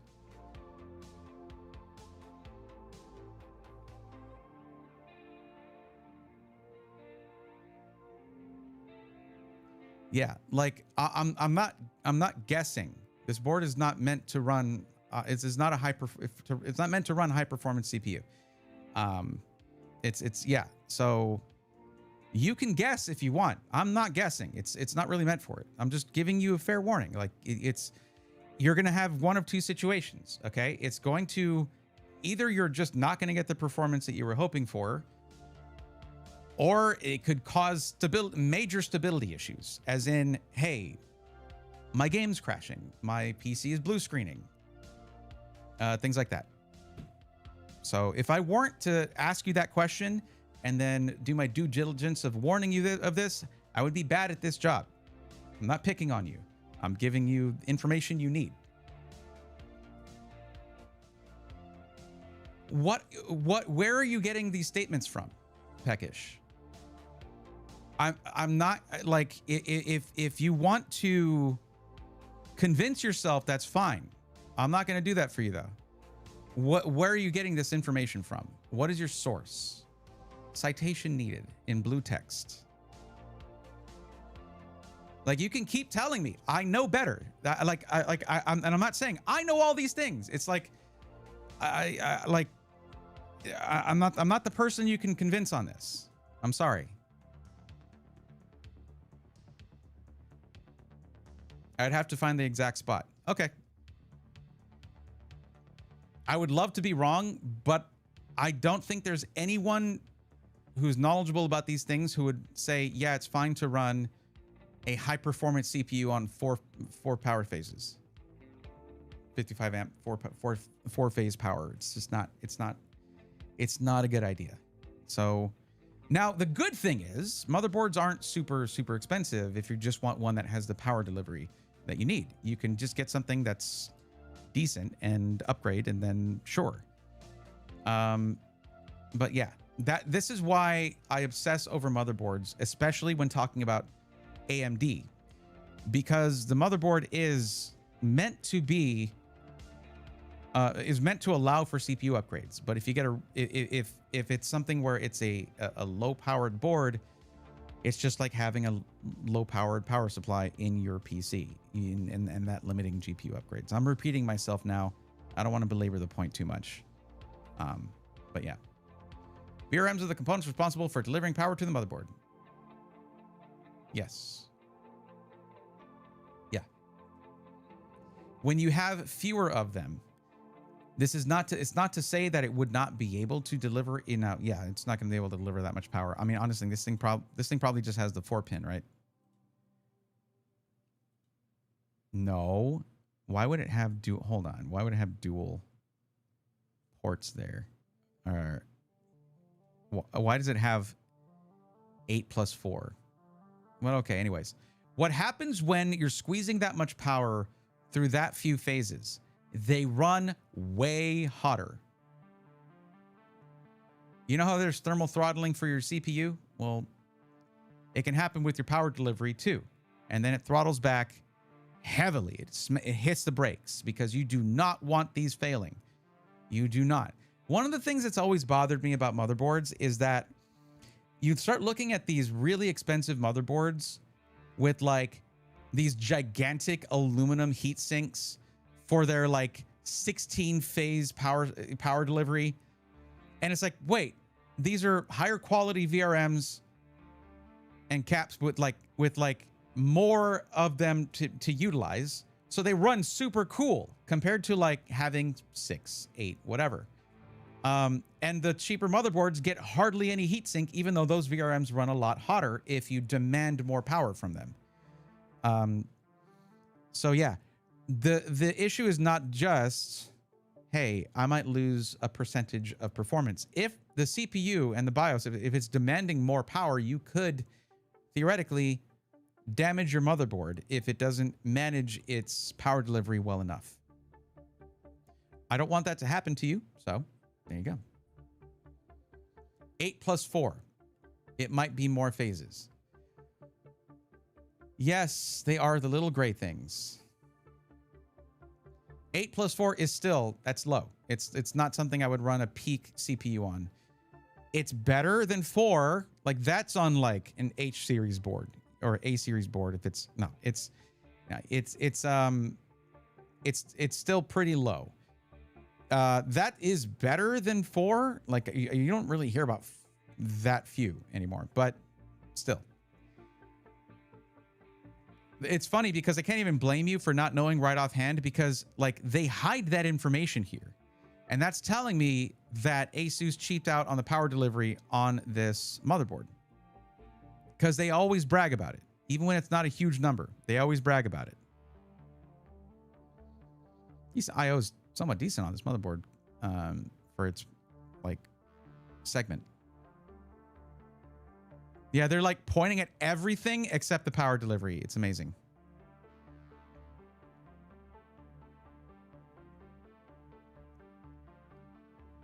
Boasting a robust power design, it says. Boasting a robust power design. Tell me more. Whatever. It's fine. Yeah, I picked it for everything but that. There's 10 gray things. You're filling me with so much confidence right now. That's why you'll see 8 plus 2, 8 plus 1. It's not all the same. It's the same SMDs. It's not all the same devices. No. No. Nope. Nope. Nope. This sucks. It's nowhere on here. They can't. They are they allowed to do that? And unless I missed it, it wasn't on the tech specs page either. I must have missed it. Okay, hold on. Is this not a link? Are y'all kidding? And it's just a basic asus.com thing for CPU support list. That's cool.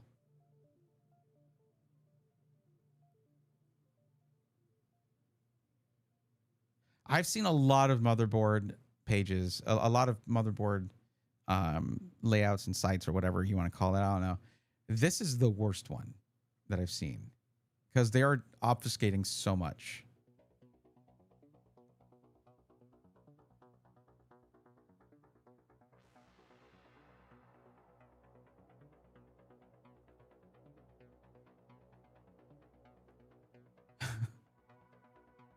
Maybe they don't know either. You know, could be.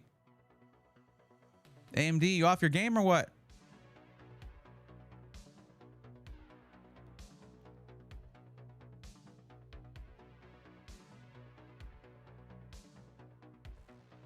Yeah, we have more information about the audio than we do of the power delivery. ASUS 5X Protection 3, Digi Plus VRM. How many of those do you have in there? Come on! A number, please. Sorry, headphone users. Digi Plus VRM. It's just about, it's a feature of the power delivery. It's not. Okay.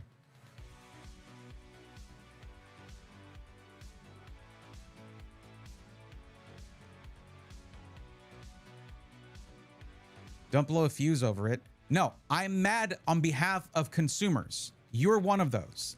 You should be mad too. This sucks. This is stupid. How is anyone going to know what they're putting in their PC? I mean, my thing would be, I'm not buying this. There's no way I'm utilizing this thing ever. But like, I have been doing this for 25 years. So like, yeah, this is ridiculous. This really pisses me off. And I have the right to be pissed off. Luffy, if you don't like that, that's okay. This stream isn't for you. I get pissed off about this stuff all the time. So hopefully that doesn't bother you too much.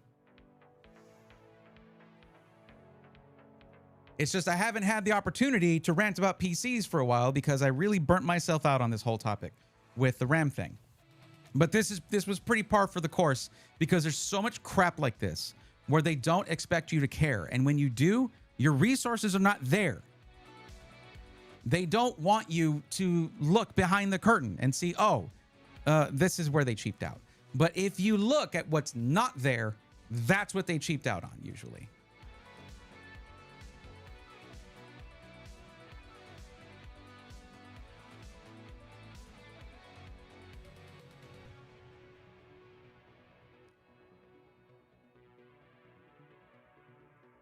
The light bulb wants you to ask. No, I know. Should we try? Should we try it? Sure.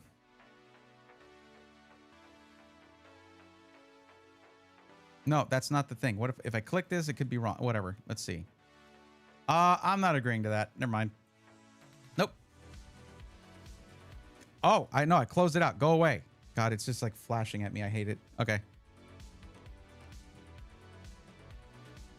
10 chokes are not VR. That's a different component. Just understand that I am hesitant to recommend that hesitant to say that you're safe running that CPU on this motherboard, but it is your PC. You do what you want.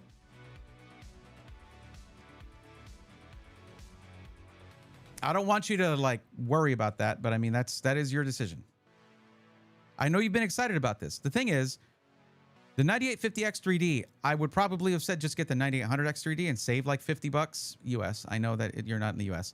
Save that, put that money towards some other upgrade because you're talking about like the percent in performance increase going from a 9800X 3D to a 9850X 3D.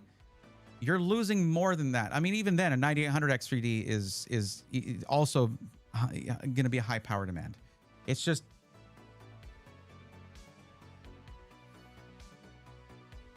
You can have a high performance component, but it needs to be supported by the rest of the system, is what I'm saying. This is a baked in bottleneck, essentially. So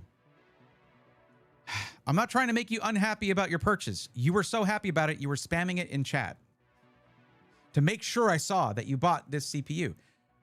I should let you know I'm not a fan of the 9850X 3D. It was kind of a nothing burger in terms of versus a 9800X 3D and the price difference. If it's a solid price, then sure, get your extra couple percent. That's fine. But I was very vocal about that when it came out. I didn't like it. Like the reviews all were pretty consistent with that. And even the person, someone I was talking to at AMD was like, yeah, it's all right. 35 Australian dollars, so 20 US dollar price difference. All right. I mean, honestly, what should have been launched that would have been more helpful to you, what they should have launched at CES was a 9600X 3D. That's what should have been launched. Not a very mild bump to the already good 8-core CPU, you know? They should have had a 6-core version, 6 cores, 12 threads, 3D cache, all that good stuff. They should have launched that because then the price difference would have been worth an entire motherboard for you. You would have been able to buy a whole new motherboard and gotten that CPU for the same price of just a processor. And if you know, it's a gaming focused setup, right? It's focused on gaming. So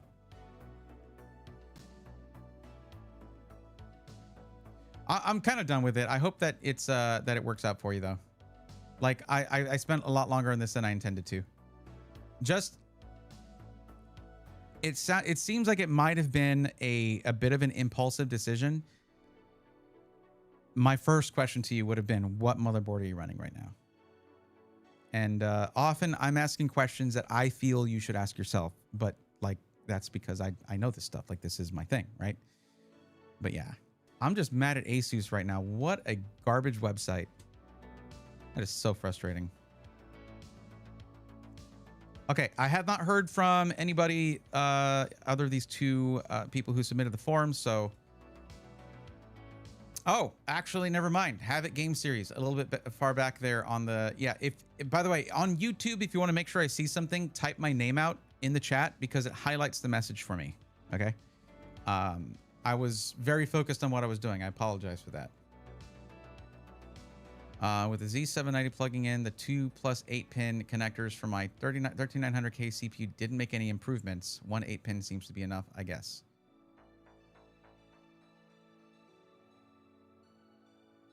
Well, yeah, I mean, a single 8-pin can carry how many? A lot of power. Generally, you don't need both. The thing is, I thought it was just going to be a single 4-pin.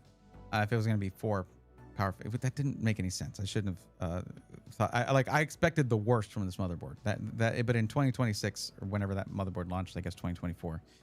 That even then it would have been ridiculous to go that low. But let me see.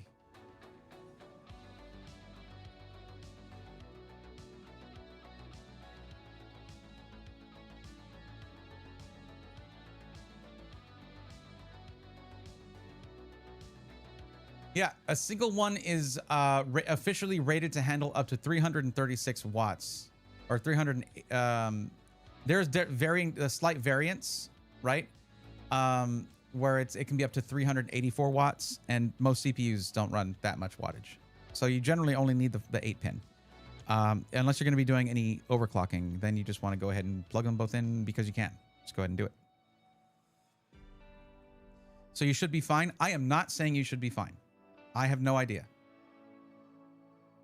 I have no idea. I am never someone who recommends like an imbalance in components like that.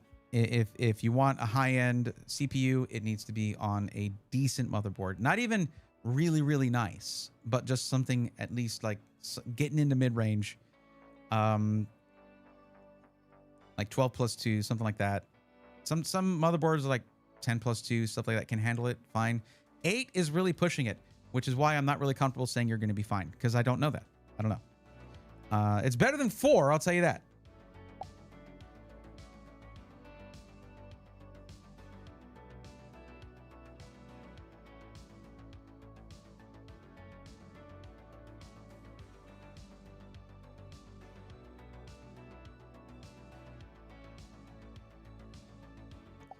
I honestly don't know what to think. I just don't like that. Honestly, I don't like the way Asus had so little information on that board. It's not one that I would have put in the system myself. I don't know. I don't know what to tell you. But I'm not going to reassure you if I'm not sure. I have to be sure before I can reassure. You know what I mean?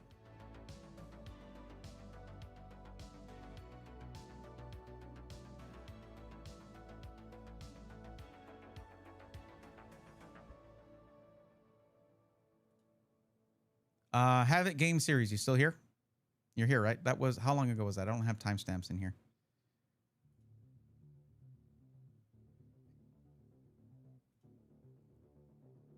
It doesn't give me a timestamp even if I check channel activity. That's cool.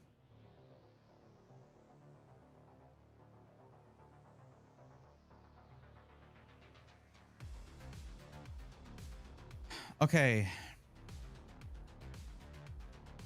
Okay, now for an upgrade, I do request a PC part picker list.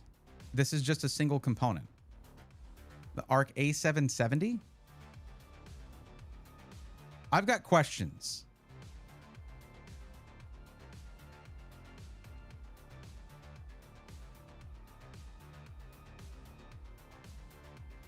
Maybe just a recommendation for a good motherboard from Braithorn. Well, I mean, just bought both a keyboard and a CPU. I imagine that was the budget, right? So I'm not trying to make the situation worse, but yeah.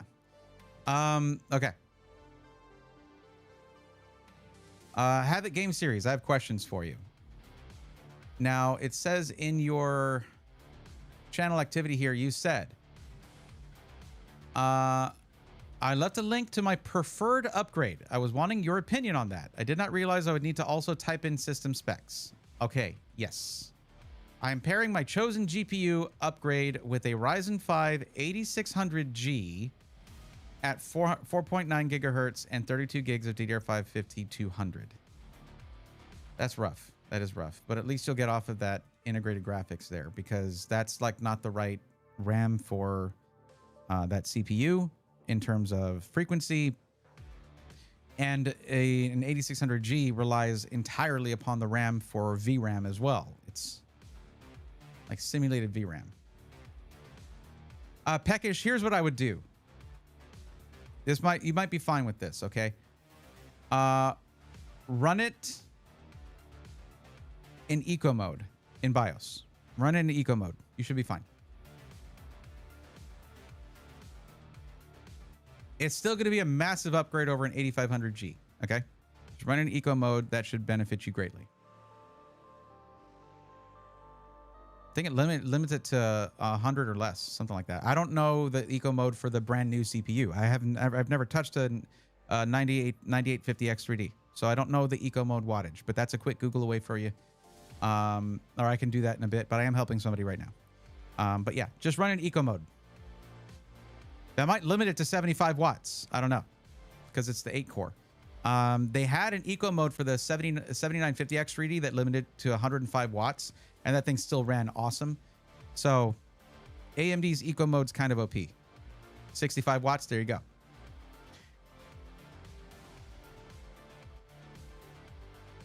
That's the only thing I'll sign off on. Even then, I don't know for sure what your motherboard specs are. So that's a very, that's not an official me signing off on that kind of thing.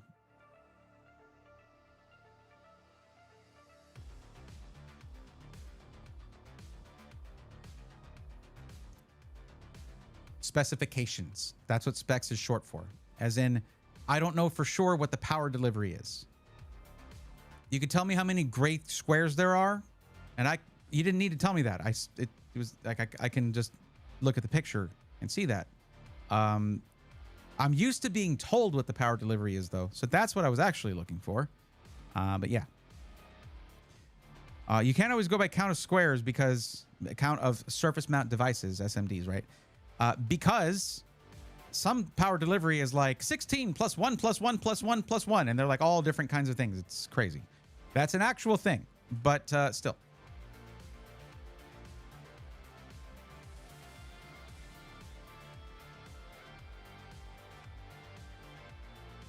Have It Game Series. Are you still here?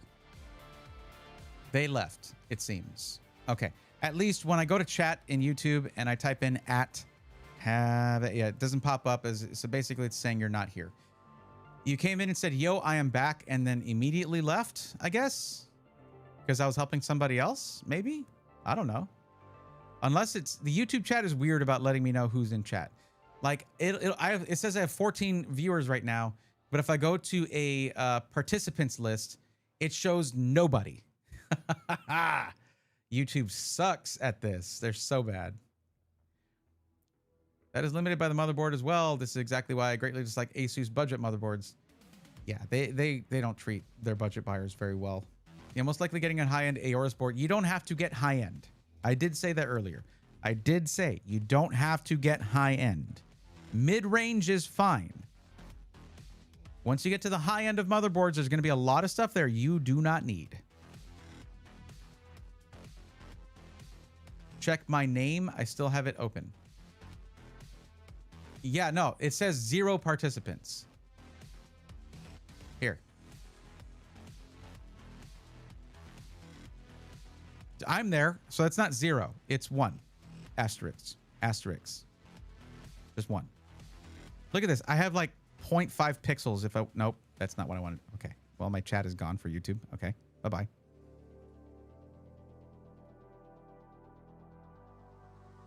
Yeah, it was not that long ago. But yeah, I go to participants. Yay!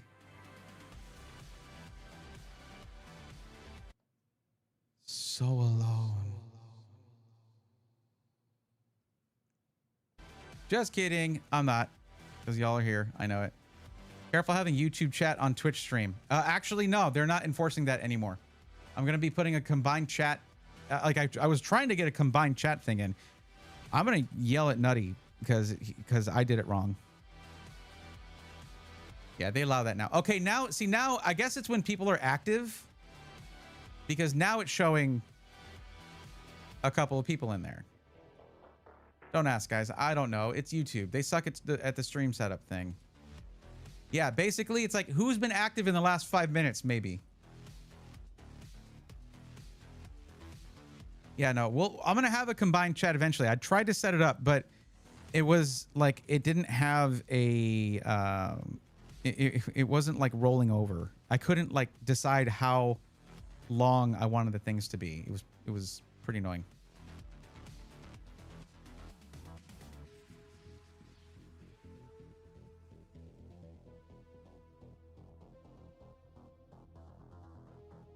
Yeah.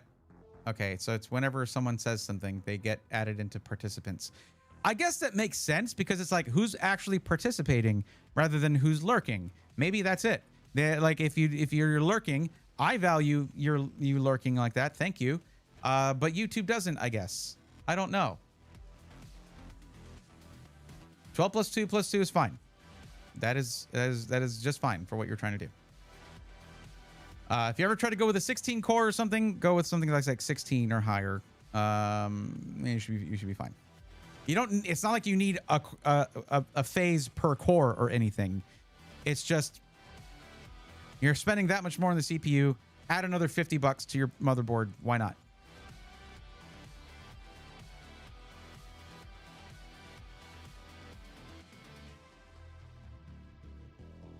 I appreciate y'all. Thank you for being on the YouTube side. Thank you. And now it says there's 16 people. So I guess a couple people from Twitch were like, oh, let me open up the YouTube chat and say something. That did make the difference. Yes. Thank you. Okay.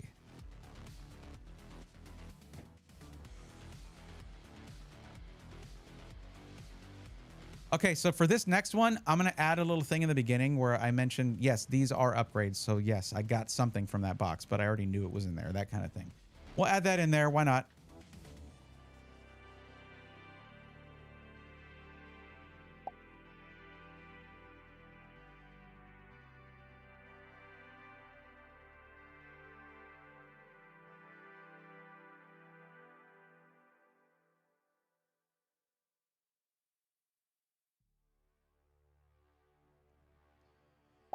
All right, Peckish, happy to help. Catch you later. Chanel, they've had that one for a long time. They are upgrading what they currently have.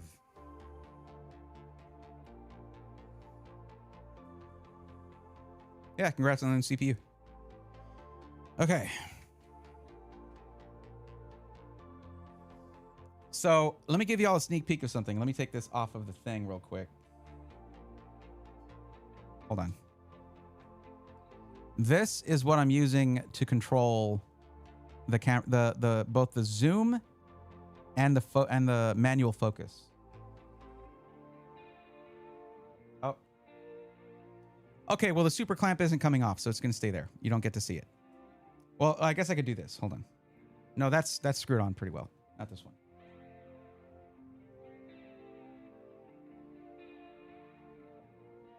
But this isn't the cool one. So I don't have a battery for this one, but it runs off of USB-C. But watch this.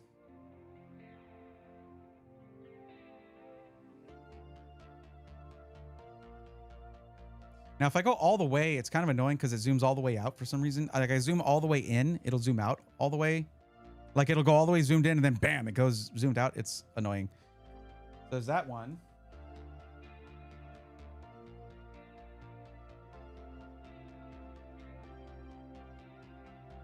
You know what? I'm taking this thing off. I want to show it to you guys. Because this one's cool because it is fully wired. They're both wireless, but like I like the design of this one a little more.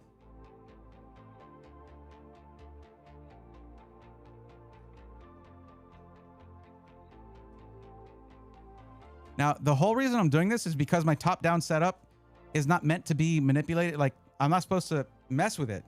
So it shakes a little bit when I do. It's sturdy. It'll hold however much weight I want, but it's not meant to be moved left or right or whatever. But this right here. Oh, here, let me zoom in. Here you go. That's out. I always mess that up. Oh, hold on. It's out of focus. 1 second. There you go. It's very precise. And I can get pretty close too. Look at that.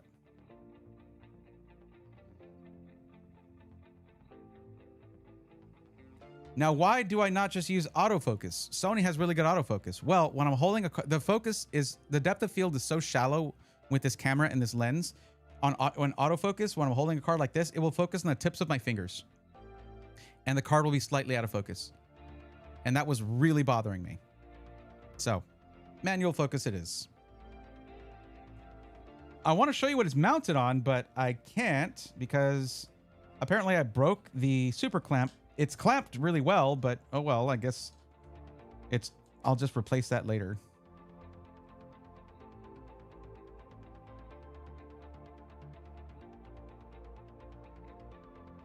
Onward, that one is meant to be a handle for a camera rig.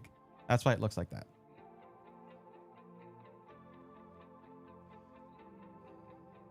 I would look at ASRock motherboards.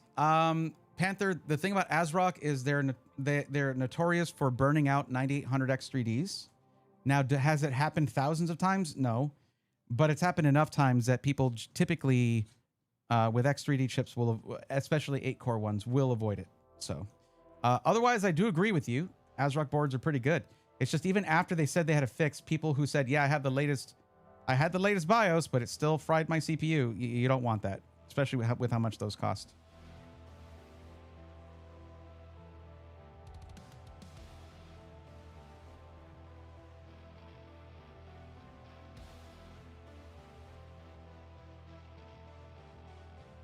Okay, there we go. I had to actually like unscrew it from the base. Okay.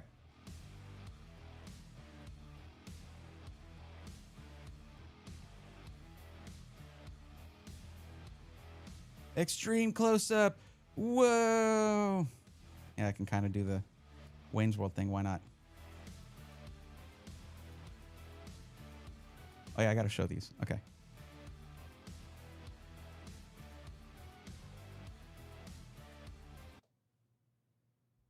Why are you doing this?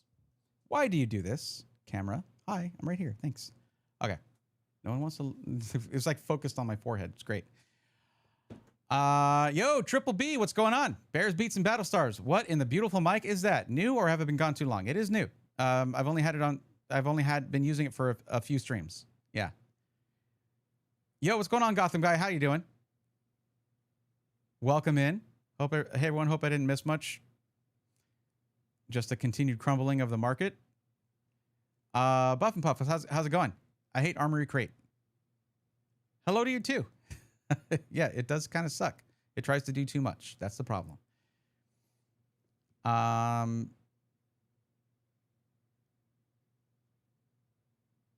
I can think of now is wanting to 3D print some setup for these that is mountable. Well, it is mounted. It's mounted on my desk. It's just, I think when I was tightening the super clamp, I think I broke the threading on it. So I'm going to have to like get some pliers out and like unscrew it and put another one on. I have like 11 of those, so I'm fine. This is why I always say it. I never buy gear that I don't need. And by never, I mean constantly. But yeah, so Triple B, this is here, let's get real up close and personal so I can show it really well. Here you go. This is a custom Shure SM7DB. Wait, I have a top-down zoom camera. What?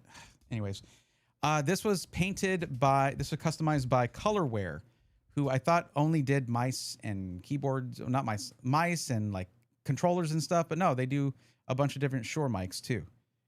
Here, let's go back to this. Yeah, I could have just done this.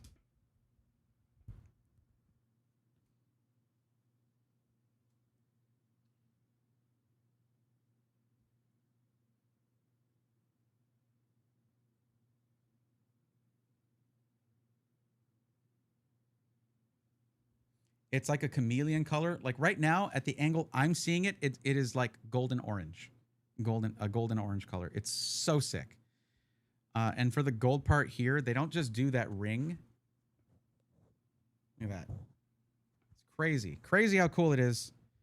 I even got this one for doing like handheld microphone, like green screen footage. So I have a matching SM58. So I can like do that. It's gonna be cool. It's gonna be super cool. And I need to record that footage because we need it for the initial content for the Pokemon channel. So glad I have a pull down green screen now. Setting up a green screen in this small room was so annoying before. Okay. Oh, also details, right? Hold up. Oh, see, that's what I'm talking about. I hate when it does that. Look at that. Super sick. Super sick.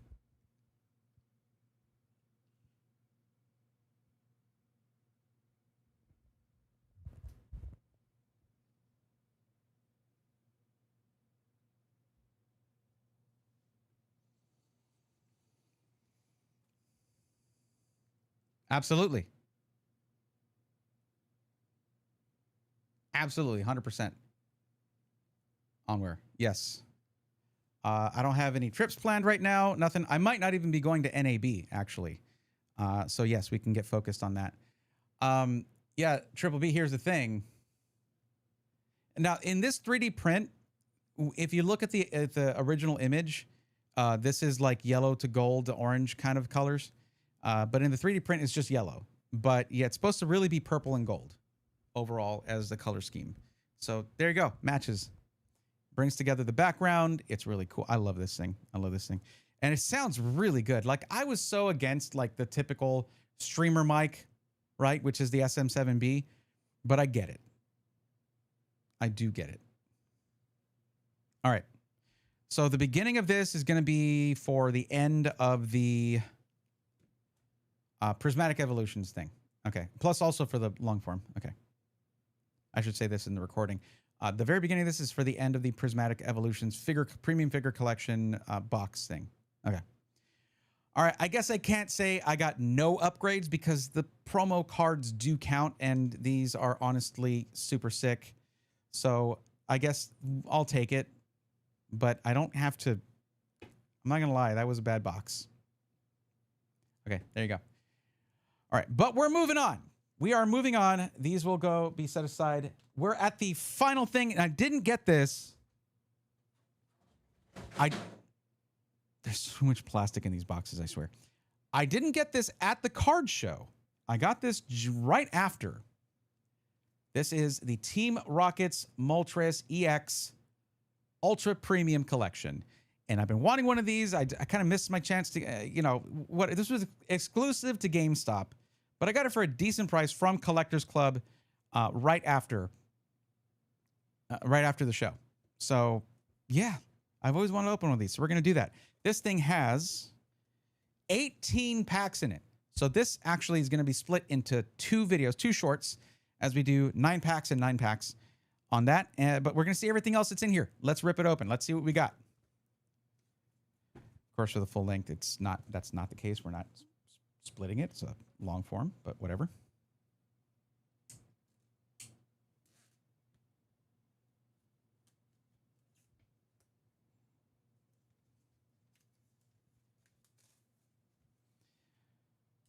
The packaging for this box is super sick.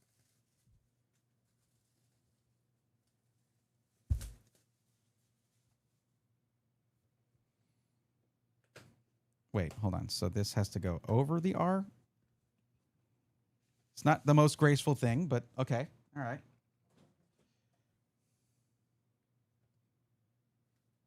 That is so dope. Okay, that's super. I wonder if I could take this off and put it on something. This R. I don't know. Okay, so we have our promos. 3 promo cards. Oh, always going to go the wrong way when I do that. My God. Hope you all have motion sickness from that. 3 promo cards. Okay, we got 3 stamped promos in here. We have the EX, we have the Ultra Rare, and we have an Illustration Rare Team Rockets Moltres, all stamped Destined Rivals. And this absolutely is a massive upgrade from my Moltres card, which is just a standard holo. So this is definitely going in the Pokedex. These two, I don't know, maybe that goes in a trade binder. I don't know. We'll see. But I love Moltres. Moltres is such a good, such a cool legendary. You get a deck box. Okay, you get a deck box here. Pretty nice. You, I don't know if the sleeves are in there. You get a metallic coin, which I thought was going to be a metal coin because it was in the Mega Charizard X EX Ultra Premium collection, but no, it's just a large plastic coin. It has a metallic finish on it. Supposedly this has metal dice, but I'm starting to doubt that now. Okay. These are not metal dice, so I was wrong about that, or they were wrong about that when they told me about it. Unless I was thinking about a different product. I might have been thinking about a different product, but still really sick dice. I like the black and red. Very cool. You have your sort of your status indicators of poison and burn. A playmat as well. Let's take a look at this thing.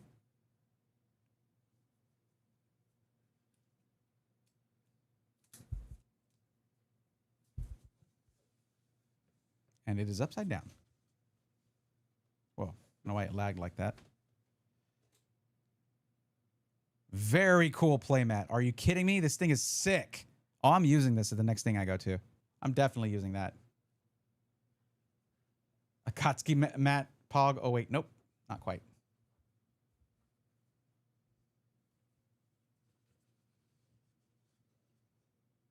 Why are you lagging? This computer is acting up. I don't even have that many tabs open or anything. Very cool playmat. Also, I dig the sort of reflective R right here and the Moltres here on the foil. Really cool. And of course, the star of the show, 18 TCG packs right here. I like how they're neatly packaged. In some UPCs that I've seen, like the cards are kind of, I've seen some boxes where like the cards can be sliding around a bit. But there you go. Now, I thought there were sleeves for this. Maybe there's something in here. I don't know what it is. Let's find out.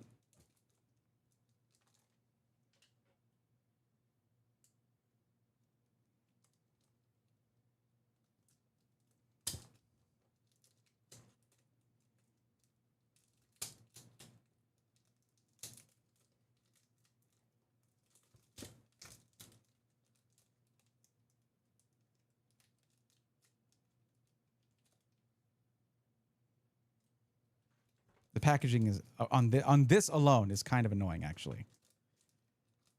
Why are you like this? Open up. Okay. All right, there we go. This is why editing is important. Fit and finish of this is insane. I would want doubles, one to open, another to keep. I don't think I'll ever be the type to collect just a sealed box of anything. I'm not good for that. Okay, it's a deck box with a single divider. That divider looks dope, though. I've always liked the Team Rocket branding. Just the black background with the red R is so sick. It's so cool. And I've thought multiple times that it would be kind of cool to have something similar, but with a purple B instead of a red R, just for us as merch. Yeah, but that box is goated. And yeah, now we have our packs. Let's see what kind of packs we get. I already see Mega Evolution base set. I have opened a lot of that, I'll tell you.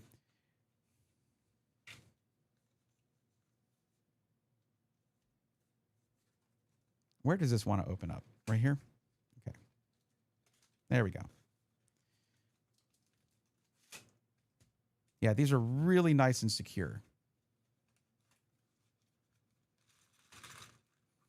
As I try to shake them loose. Okay. Let's count out what we've got.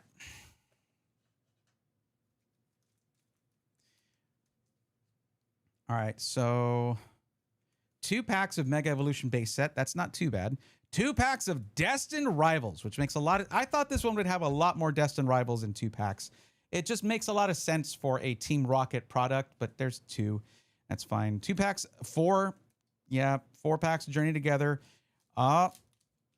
Surging Sparks. All right. Okay, that's 4 packs of Surging Sparks.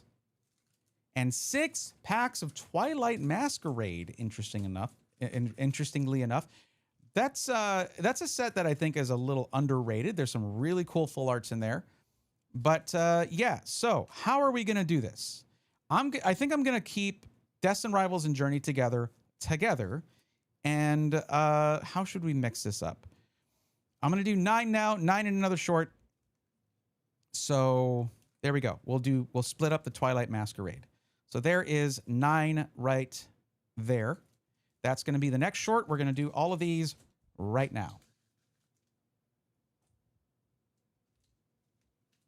Yeah, as you can see, a lot of the stuff that I just did, we can cut out most of that. It's just going to, bam, got this thing. Here's what it is. Here's this thing. Here's that thing. Okay, there's that. Cool, cool, cool. Here are the packs. All right, we're doing 9 of these packs right now. It is going to be that fast paced. But with you guys live, I can, take my time a little bit. And I've been wanting to open one of these for a long time. I'm going to save Surging Sparks for last. So there we go. All right. Starting off with Mega Evolution.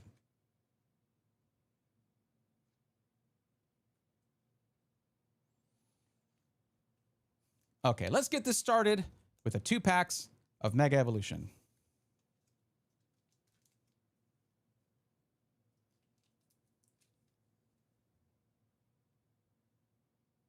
Watch me get the Ivysaur now. Imagine if the Venusaur is in there. I would like that more. I would like that more. But imagine getting the Ivysaur now. That would track with my luck with these. The fit and finish of this is insane. I would want doubles. Yeah, I did talk about that already. Yes. Yeah. I know. Like, I should never get my hands on a Pokemon Center ETB. I would never be able to keep it sealed. All right. Let's get into it. Actually, if I want to perfect my focus, I should zoom in. No. There we go. Sorry, guys. I know it's a little annoying. Oh, that's so crispy. There we go. And then I can zoom out so that we can zoom in a little bit in the edit. All right. Miltank, Corellia, Drizzile, Scorbunny, Boss's Orders, Crawdaunt, Stonejourner, Clauncher Reverse, the Shroodle Full Art. I do already have this, but this is a great card. There it is. There you go, everybody. First pack magic. Let's go. I do already have this though, and the Clawitzer. That is such a cute card though. Love this card.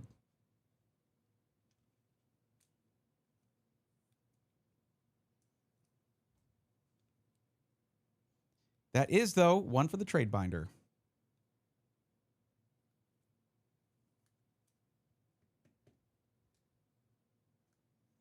All right, second and last pack of Mega Evolution.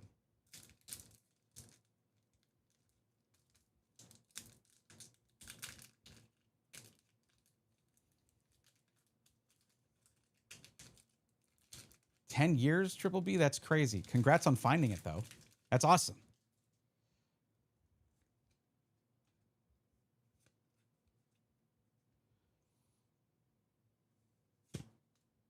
Thievul, Beware, Chikorita, Helioptile Yukimori, Ninetales, Spiritomb, Mega Signal, Tinkaton Reverse, Snom Reverse, and Dialga Hollow. No Ivysaur, no Venusaur. Well, thank goodness for the no Ivysaur thing. We don't need it. We are chasing the Venusaur SIR, but that'll have to be another day. I still have Japanese Mega Evolution, the Mega Brave side, so we'll have to just go back to that. There's more Mega Mondays coming then. Okay. Twilight Masquerade. Now, this is one of the only sets where I would like to get a trainer card, and that would be the Perrin card. That's a really cool one and one of the major chases from this set. But there are some really cool cards in this set. And if you're there thinking, yeah, but there aren't any really super valuable hits, that's not what we're after here. We're after building the raddest Pokédex. It doesn't matter what the dollar amount of each card is. If I really like the card, that's what goes in the Pokédex. Okay. Sandygast, that's the Asako Ito Sandygast, which I do have that one. Dreepy, I have all of these pretty much. Phoebus, I don't know if I have all of them actually. I haven't opened that much Twilight Masquerade. Girafarig, Leafeon, Revavroom, Rillaboom.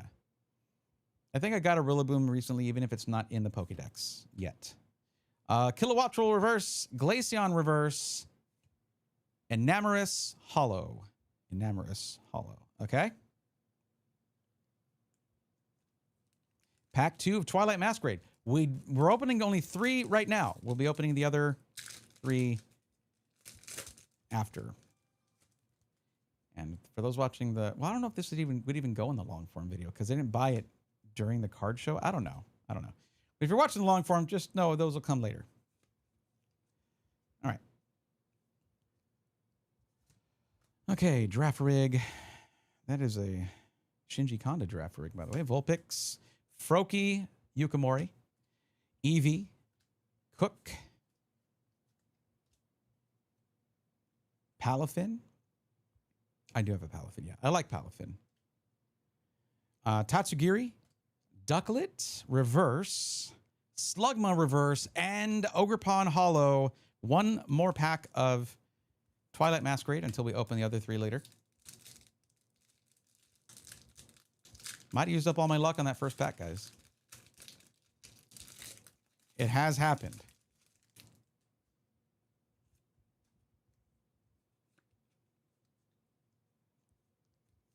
All right. Vulpix, Froakie, Eevee, Phantump, Handheld Fan, Morpeko, Conkeldurr, Diplin Reverse, Okidogi Reverse, and Monkey Hollow. That is it for Twilight Masquerade for now. Not great, but that's okay. That's all right. That's all right. We're moving on to Surging Sparks. We're gonna open 4 Surging Sparks packs. Let's see how we do. You know what? Because I recently pulled the Alolan Executor Ultra Rare, we'll put those as the last ones and just do this Archaludon pack. Infernape and Pinsir, nice. Not Jasper's.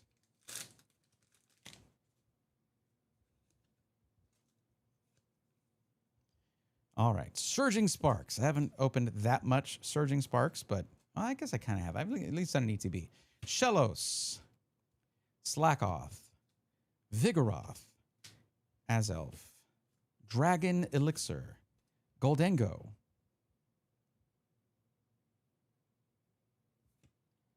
Magnezone, Spupa Reverse, Tauros Reverse, and Drasna Full Art. Nice. I remember when Pat Deep Pocket Monster was doing his master set. He had trouble finding the Drasna, or there was something with the Drasna. No, he pulled 2 of these because he wanted to pull 2 because someone who was helping him really needed it for their master set, and that was really cool. I think it was at a Hawaiian card show, a card show in Hawaii when he did that one. I like his master set videos. They're really fun. It's not like my Pokédex thing where I'm not allowed to buy singles though. So it does change the vibe of it, but like finding those singles can be really hard for some of them. If it's not a very common or if it's not a commonly sought after card.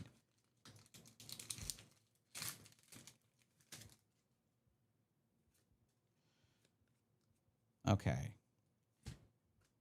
Blitzel, Shroodle, Kecleon, Trapinch, Ceruledge, Indeedee, Duskball, Indeedee Reverse, Cyrano Reverse, and Palkia Hollow. All right, 2 packs remain.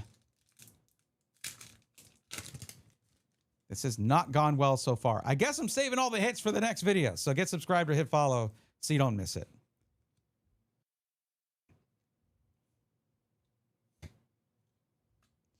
Stunfisk, Shellos, Dedenne, Mankey, Magnezone, Technical Machine Fluorite.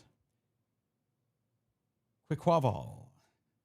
Magnemite Reverse, Mankey Reverse, and Landorus Hollow. We got one left. Come on. This is half of our packs from this whole Ultra Premium collection. It's got to be more than this. It's got to do better than this.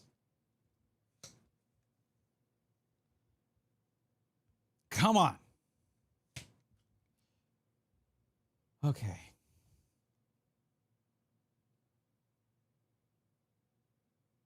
Let me get a zoom real quick just to make sure I'm in focus as possible.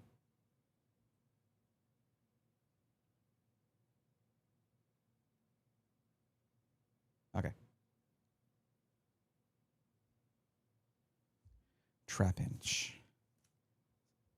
Cryogonal. Uxie. Charcadet. Bruxish. Meddling Memo. Appleton. This is it. 3 left. Smoochum Reverse. Duraludon Reverse. And the final card for this set of 9 is Chen Pao Hollow. You know, not even an EX aside from these is pretty brutal. Good thing we got 9 more packs. Guess we'll see you in that one. I guess we'll see you in the next one. So let's open those now. I know I'm doing this weird. It's because it's a combo thing of long form and short forms. Okay, that's it. That's all. Keeping it as one recording though makes sense.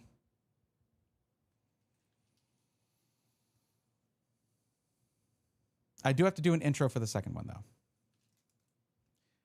All right, I opened 9 of the 18 packs from a Team Rocket's Moltres Ultra Premium collection, and that's it.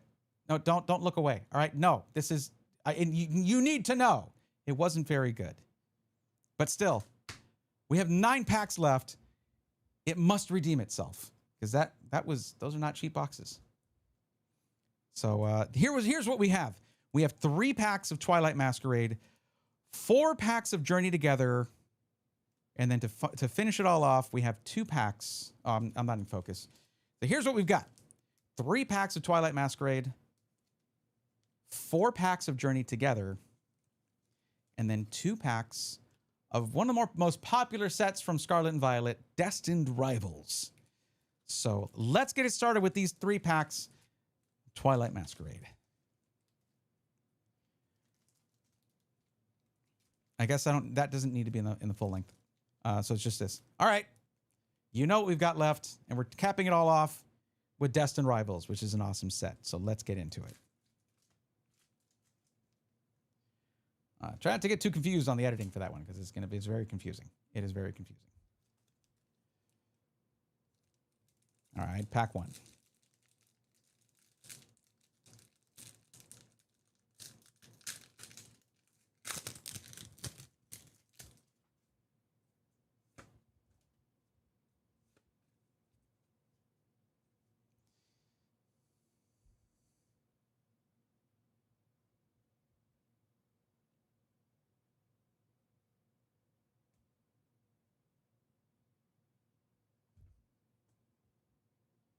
Oh, I should move these. Sorry, 1 second. No, it'll be a combined thing of upgrades and new catches. It'll be combined for both of them. So I can have the stack stay the same. Okay. Venipede. Is that... Okay, Venipede. All right. Aeron. I might not have Aeron. I'm not sure. Might not have Aeron in the Pokédex yet. That could be a new catch. I'll have to put that in a separate stack so I can check those later if I think it's not in there. Sandshrew, Chansey, Sandslash, Iron Bundle. I think this is my first Iron Bundle card, so that's a new catch for the Pokédex. Nice. Lucian, Brute Bonnet Reverse. That's a sick reverse holo there. Seaking Reverse, and there it is. There's that first pack magic. Iron Thorns Ultra Rare. Let's go. Yeah, not bad at all. Not bad at all. Iron Thorns Ultra Rare. Iron Thorns EX Ultra Rare. Nice. I love the look of this card. It's so sick. I don't think that's my first Iron Thorns card in general, but yeah, all right. Off to a good start. Okay, another Twilight Masquerade. Yeah, I hope all the hits are in the second half. That'd be fun. That'd be fun for the thing, and a good way to cap off the long form. Okay. Yep. It knows it's hiding the hits. It doesn't want to show me. It's like a dog that won't look at you because it knows it did something wrong.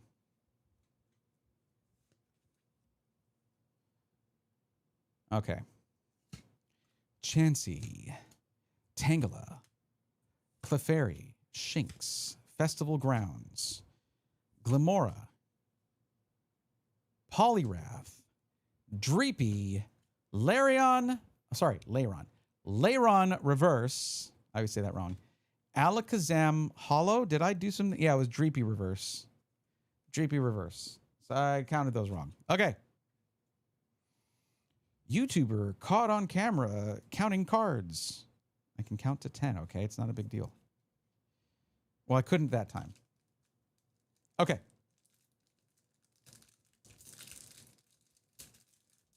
There's a really cool Iron Thorns card.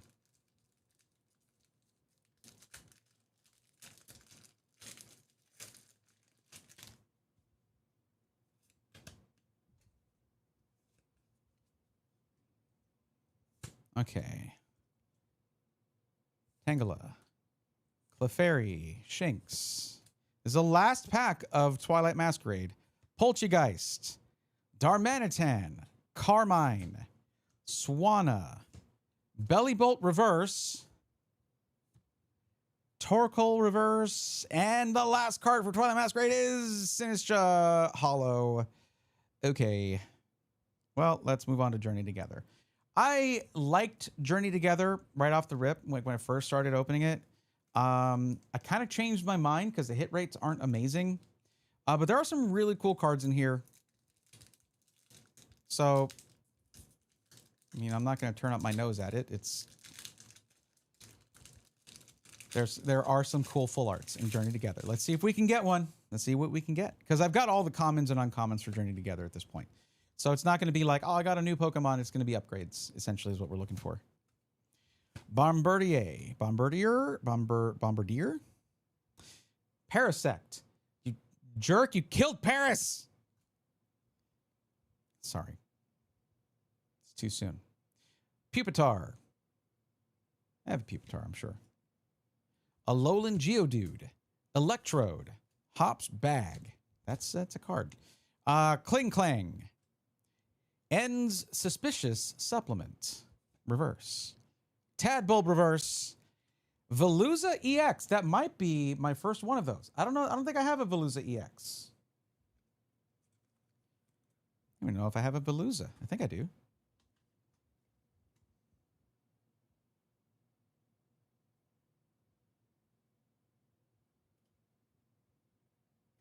There's not a lot of V's, so I do have a Veluza.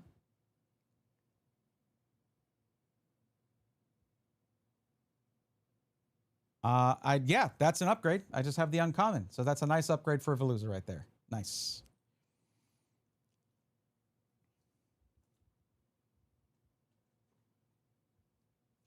Okay, second pack of this. All right. Haven't had any luck with Journey. Yeah, I think that's where I got my Articuno illustration rare. It's really good. One of the best Articuno cards ever made. Really gorgeous. But I think that's the best luck I had in Journey Together. Okay. Alolan Graveler. Impidimp. It's Impidimp. Where's your shiny? I was supposed to get your shiny from Shining Fates. Lechonk. That was so sad. Cubone. Chinchino. Toadscruel. Darmanitan. Reverse Alolan Graveler. Cramorant Reverse. Ends Reshiram. God. Come on, man. Come on. Also, I got Ends Reshiram, the illustration rare, which was also a promo card for a thing. I don't know. It's not a crazy card, but beautiful card.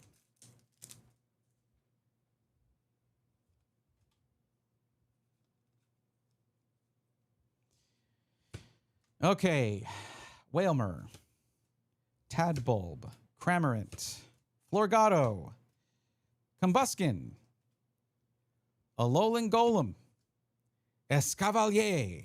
Is that my first Escavalier? Escavalier, whatever you want to say it. It's fine.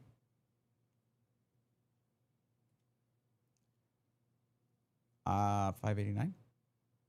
No, I have it already. Okay. I've got that. Reverse Alolan Graveler. Didn't we just got one of these? Yep. Hops Corvusquire Reverse and Tapu Koko EX. Nice. I think I had a Tapu Koko EX already, but hey, but I think that one's in Japanese. Now I have it in English. All right. Final pack of Journey Together before we get to Destined Rivals and meet our destiny. For good or ill.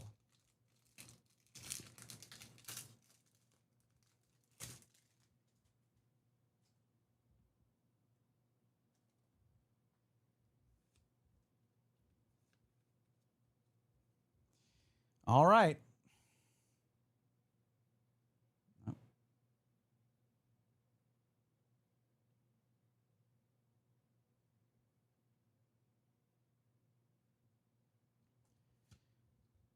Parasect. All right, okay. Pupitar, Alolan Geodude, Audino, Hops Bag, Klinklang, Sandaconda, Reverse Remoraid, and it's another Articuno Full Art. Oh, man, come on. I already had this one. Okay. Well, it's beautiful. It's the best Articuno card on that they've ever made, I think. It's so beautiful. But it's going to be really good for the trade binder, and we got a Butterfree. We got a Butterfree after that. That's great. Hey, still though, I feel like I was just talking about you, buddy. Really? Okay. Man, all right. Journey Together. Yeah, I'm going to pass on that. Still, it's a hit. A hit is a hit. If it's a dupe, it means it's going to help us get another card we need for the Pokedex via trading. But now it is time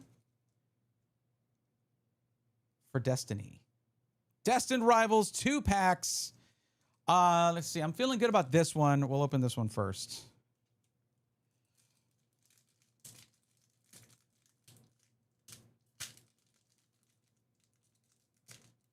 Okay, it doesn't want to open.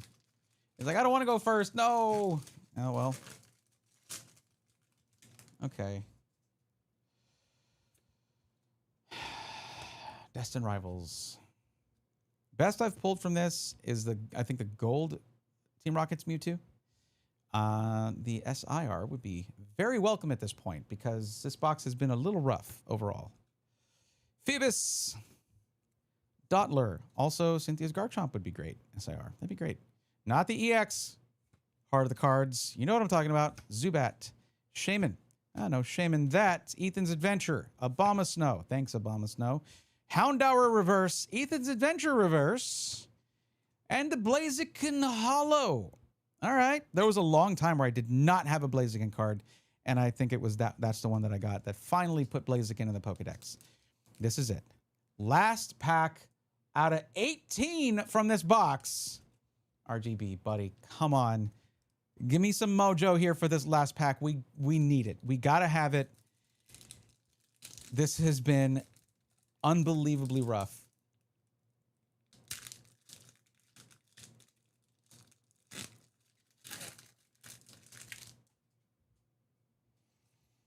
I'm not wrong on that, am I? Y'all feeling that?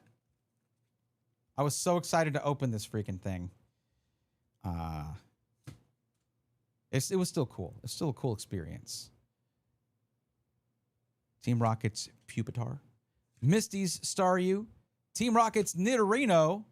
Kangaskhan. Team Rocket's Botherbot. Hearthflame Mask Ogerpon. Manectric. Ethan Sudowoodo Reverse. Stevens Claydol reverse, and the final card for the Team Rocket's Moltres Ultra Premium Collection is a Hydrapple Hollow. Okay.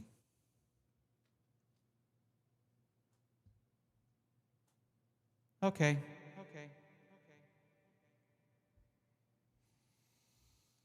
Well, from the whole box, this is what we got. 2 dupes, a trainer, an ultra rare, which I really love. Like, this is going in the Pokedex 100%, and a couple of EXs. Out of 18 packs, I think I used up all of my luck getting the 3 sets of starters from the First Partners collection, illustration collection. Oh, well, that's how these things go. So, yeah. Thanks for watching. See you in the next one. Hold on. Oh, I didn't. Hold on. Actually, I need to stay in this. Unless. Hold up. I got this. There we go. Well, that could have gone better at the end. I was really hoping for the Team Rocket's Moltres box to cap this thing off with a bunch of hits. But you know what? Overall, it was a great trip with some great stuff we picked up. And we did happen to get all of the starters from those. That was my main goal, I think, looking back. That was kind of my main goal, was to get all the starters from that collection, because I saw people opening those and I really wanted to do it. So that went really well. If you made it to this part of the video, I guess you liked it. Hit like and subscribe at that point. We got more long form stuff coming up, and I hope you guys enjoy it, and also watch the shorts. Until then, take care. Okay. My goodness.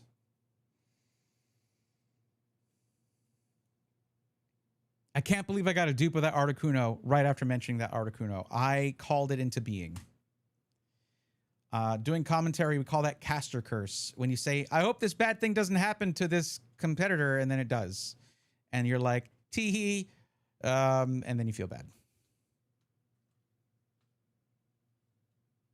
But still, that's going to be great for the trade binder. It's not worth a ton or anything, but it looks good, and some people might want a master set journey together for some reason. I don't know.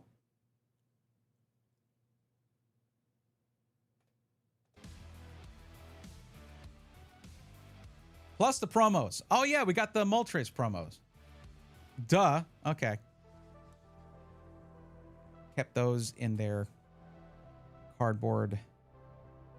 But let me give you all a good look at this.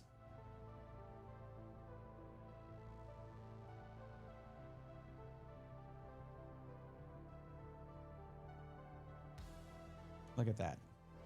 That is so sick. You know what? Here's a better look.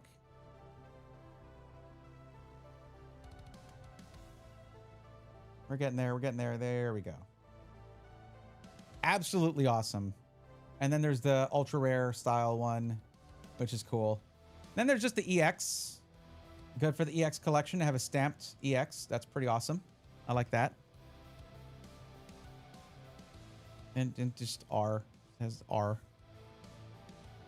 I'm going to put these, I'm going to protect these because they're not, other than being in cardboard, they're not really protected.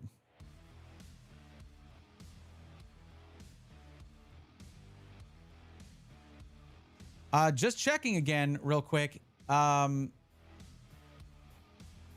Have It game series. You weren't here when I called for you earlier, but I'm good to help you out. I'm done with that video. Let me know if you're here.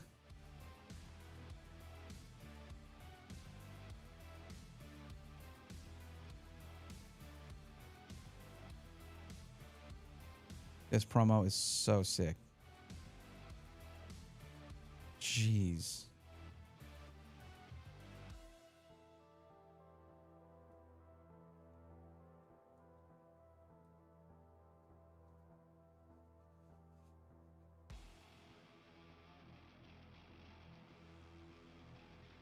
And no, we're not out of stuff to open. We still have more, but like, what time is it?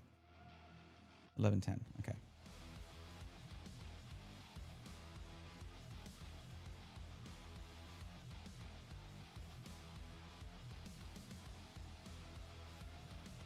I see people using like those card guard things or whatever they're called.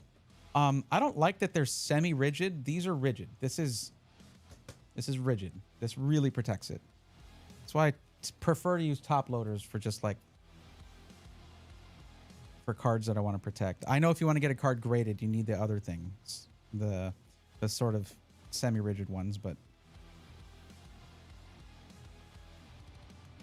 yes, I'm putting the EX in there as well. It is stamped until it goes into where I need to figure out a final home for like the growing EX collection and how the heck I'm going to sort all that, because like I try to keep them together, but also I have multiples of a bunch of them and I don't want to like lose those, but I guess I could just store, as long as I have one of each in an EX collection, just that's perfect. That's fine.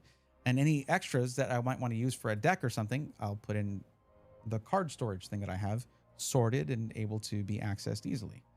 The Tapu Koko EX could be an upgrade. The Veluza EX is an upgrade, so that's cool. Plus 2 new Pokemon. But out of 18 packs, 2 new Pokemon ain't great. It ain't a lot.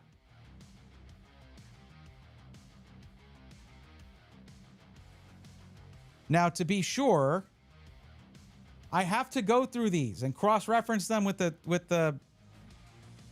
spreadsheet. I mean, the thing is, instead, it's getting to the point to where it's easier for me to cross-reference versus a sheet of a page of Pokemon I don't have, rather than the ones I don't have yet. Yeah, that's quicker. No, that's not the right way to explain it. Never mind. It's whatever. You kind of get what I'm saying. Probably, maybe, definitely, maybe.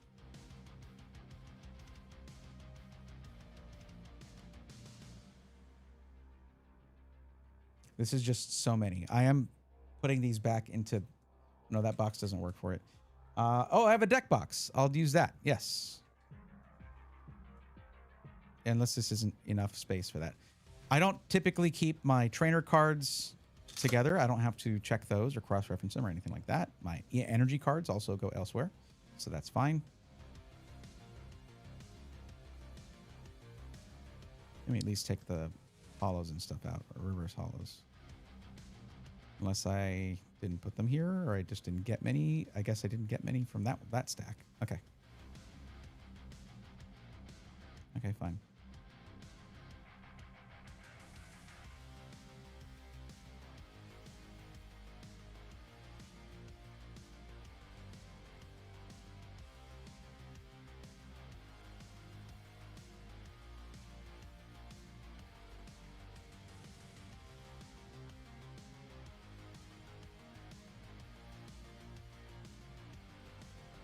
I love the colors of this one. Hold on.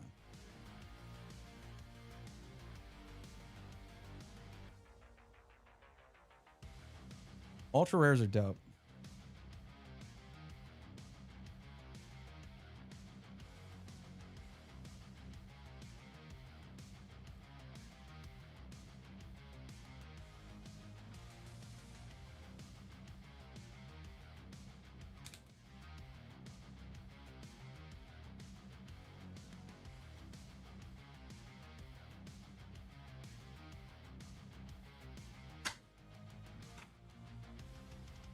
Yeah, this is not going to fit in this deck box.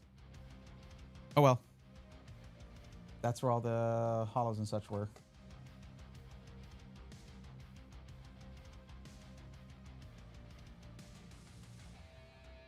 Well, I do have this box. Don't know what I'm going to do with this. It is very cool. But it's not really designed to store cards. There's nothing like clasp. There's no magnet or anything holding it together. They just made it look really fancy. Structurally, it's not very fancy.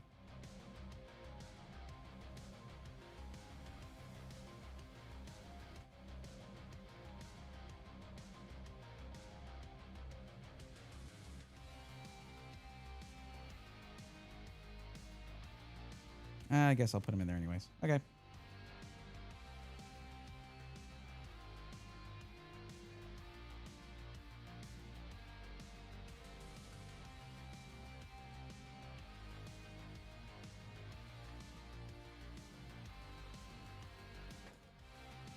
Yeah, the deck box will hold those in place. Not bad, not bad.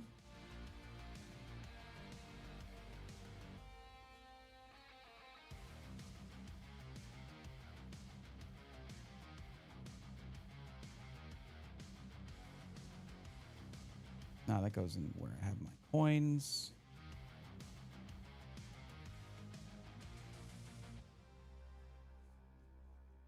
Playmats. Sweet.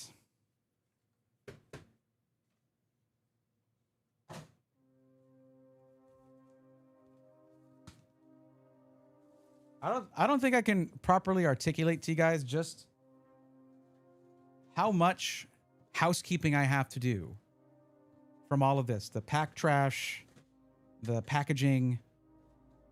Like, they overpackage so much Pokemon stuff. Like those first partner things that had 3 packs. One of them was a 3-card pack. It could have been a tiny little box, but they had to have a sticker thing in there. So it had to be the size of the sticker sheet.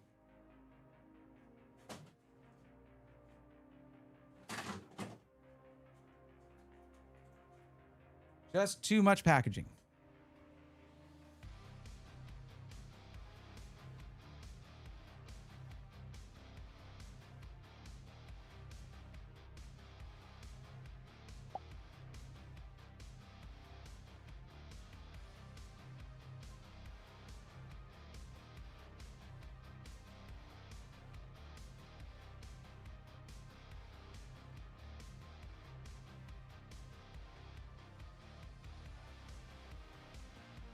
One second.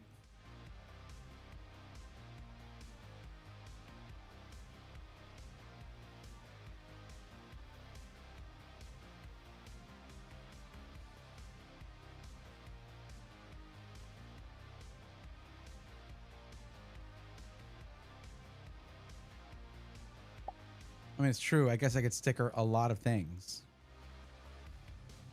It's just, I don't really like stickers. I should probably mention that. Because, like, what if you change your mind about what you stuck to something? What if suddenly I'm not a fan of Bulbasaur anymore? Or Charmander or Squirtle or any of the starters? That's unlikely to happen, though, I guess. Oh, boy. Okay.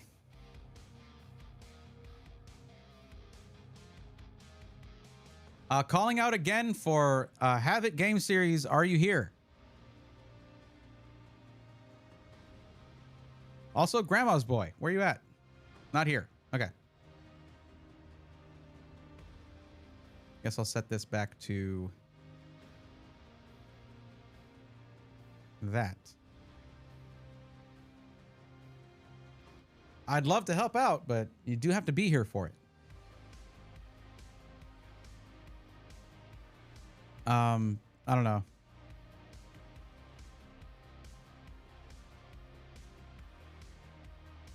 Yeah, they do waste a lot of plastic.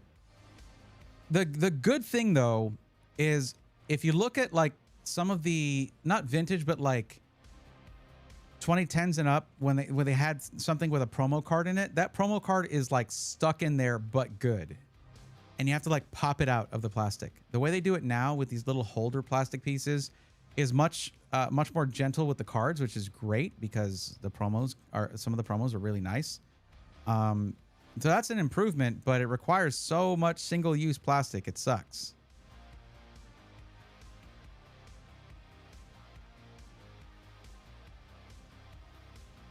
Now, Jaspers, was that your first time seeing that Articuno? I mean, look, if you've never ripped, if you've like never ripped Journey Together, then yeah, maybe grab an ETB or something. It's not an overpriced set, generally speaking. Like Destined Rivals is going up and up and up in price, and it has great cards in it, but the pull rates are kind of like Journey Together. So, which are not the worst. They're not Prismatic Evolutions pull rates, but they're not a lot better.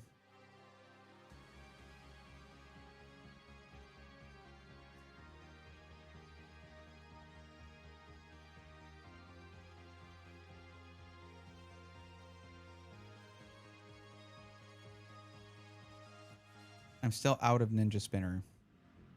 I want more cards from Ninja Spinner. It does kind of suck to open so much of the Japanese sets so that when, like with Perfect Order, I opened a lot of Nihil Light, and I think I still have a box of Nihil Light unopened. And Perfect Order is out.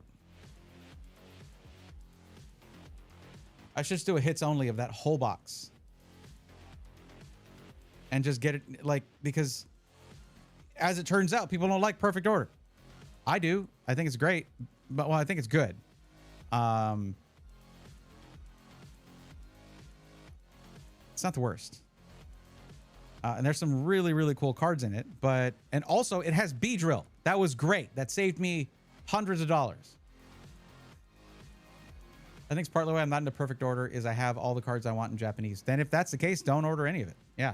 I mean, don't buy any perfect order. If you only need the English cards if you want to play the game. Or if you're like, I want to get the hits in English because they're worth more. Well, okay, sure. I am concerned right now though, because I've been thinking about it, and I'm glad that I didn't get that custom binder for the XXL Vault X binder, because it holds 1,088 cards. The current count of Pokemon in the Pokedex is 1,025. And I'm pretty sure Gen 10 is going to introduce more than like 50 or 60 Pokemon. So I'm going to need a bigger boat. We're going to need a bigger boat. So I'm glad I didn't get a custom one.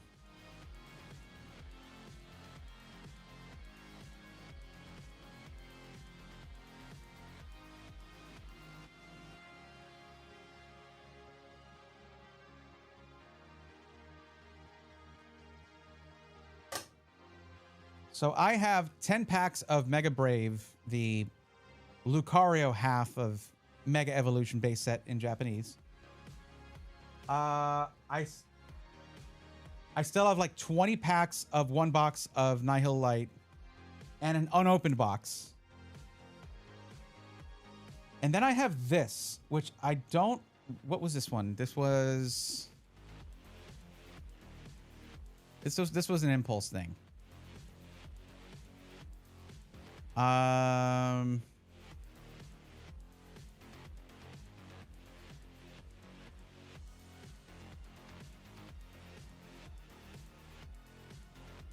Clay Burst. Clay Burst.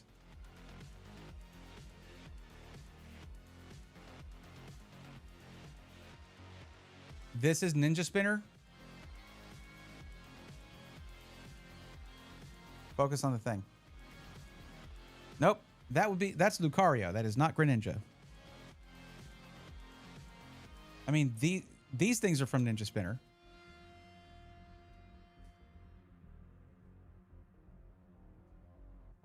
Oh, and I have the Journey Together Japanese one too. Oh, responding to Jasper's. Oh, is it Japanese set for Chaos Rising Out, or is that... Yeah, that is Ninja Spinner. Okay, I didn't read that one. I'm sorry. I think the rest of these need to not be 10-pack things. That I need to just like... Well, I don't know. I don't want to burn through what I have to rip, but I'm like out of English product to rip. I need to think about that. I need a plan. I mean, right now, the most popular set is Ascended Heroes. Even if it doesn't have the best pull rates, it has, like, according to popular opinion, the best cards.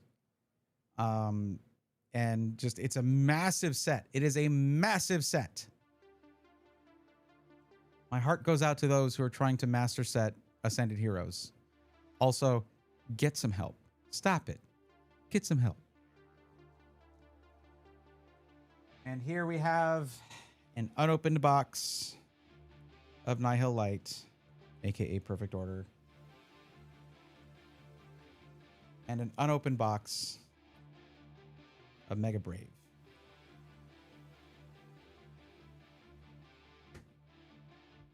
I guess it's good that I didn't get the Venusaur, huh? That's actually something I was thinking at the last moment when we were talking about the trade. Once I got this guy, I went back and I was like, hey, might have enough for a trade here now. And he's like, oh yeah, you probably do. Let me see. And then I started backpedaling, started questioning myself. I was like, you know, I still have some Mega Brave. Let me open that first. And I'll probably see you at the next thing. So if you still have it, I'll get it from you. We'll trade for it.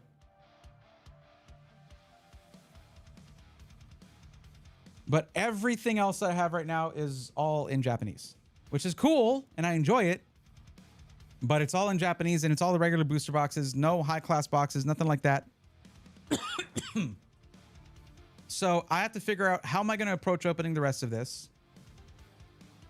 And I don't know. We'll see. The one thing I think what I like least about these is when it's a split set. That can be good and bad.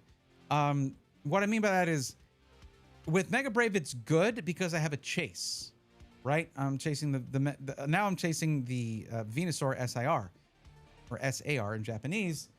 That's in this half of the set. But when it's something else, when it's another set and I don't have a chase, then I'm potentially missing out on, like, there's other cards that are just not going to be in there. So they're not all like that. Like Nihil Light is the whole set because it's not a huge set. That's the thing. Is there a reason they split for the Japanese versions? It's more like they don't split it for the Japanese versions. They combine it for the English versions. You know what I mean? The Japanese is the original.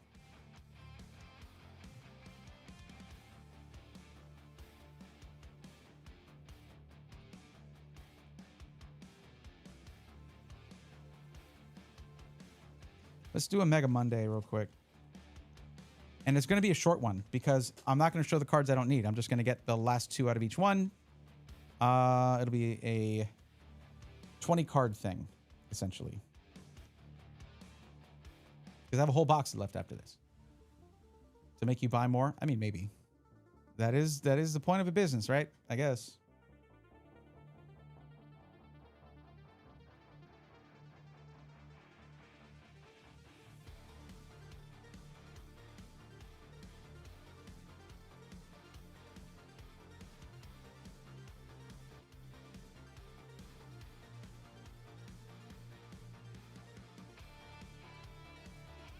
All right. Let's do something.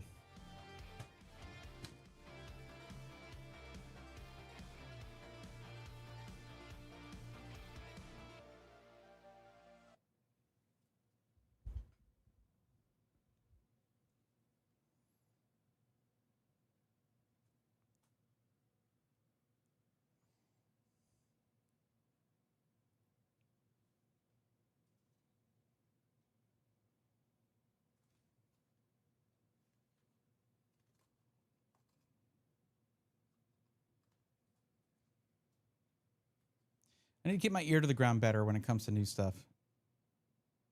And launches and restocks at Sam's Club and other things like that. I'm really bad about that. There's probably been a few things I could have attended or gone to or camped out for, and I didn't. I need to keep paying attention. I know that there's like booster bundles and stuff for Ascended Heroes. I never got one. I should try to get my hands on some of that stuff, but whatever. I did the tins. That was pretty cool. The tins were pretty cool. Okay.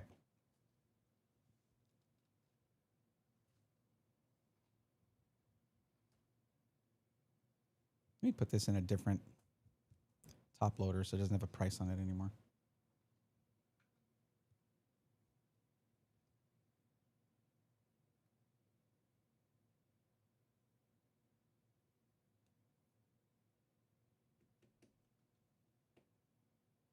But I think this is going to be the last of Mega Evolution that I buy. This and the box that's unopened. Because after that, it's just going to be trading. I'm going to trade for it. That's the end of the story. I'm not going to be... I don't like having a chase. It bothers me. It costs a lot. I don't want it. I don't want to do that. So, not that these are expensive. These aren't too bad, but still.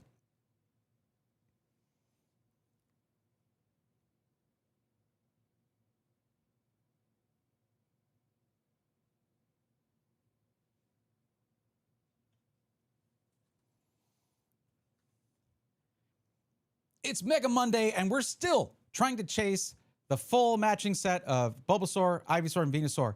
And I've got 10 packs left in this box of Japanese Mega Brave. But I've got news because I did get one. We got the Ivysaur, and I got this through trade. And I got this through trade at a recent card show. So all we are missing now is the Venusaur SIR, or in Japanese, SAR.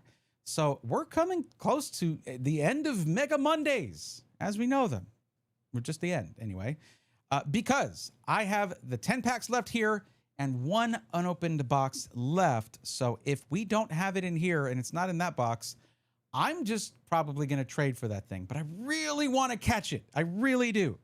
So we're just going to look at the last 2 cards of each of these. We're going to make 1 stack of them, and we're going to see if we can get it from the remains of this box and if it was in here all along.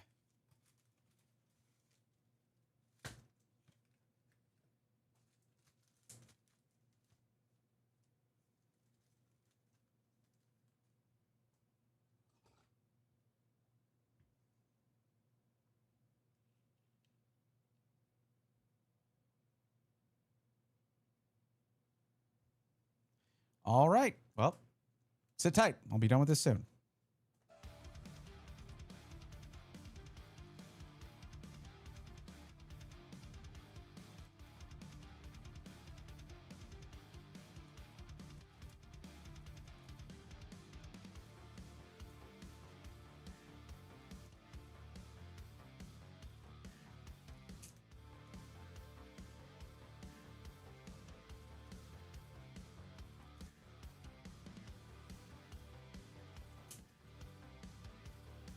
Imagine if I cut the very top off the Venusaur. Imagine.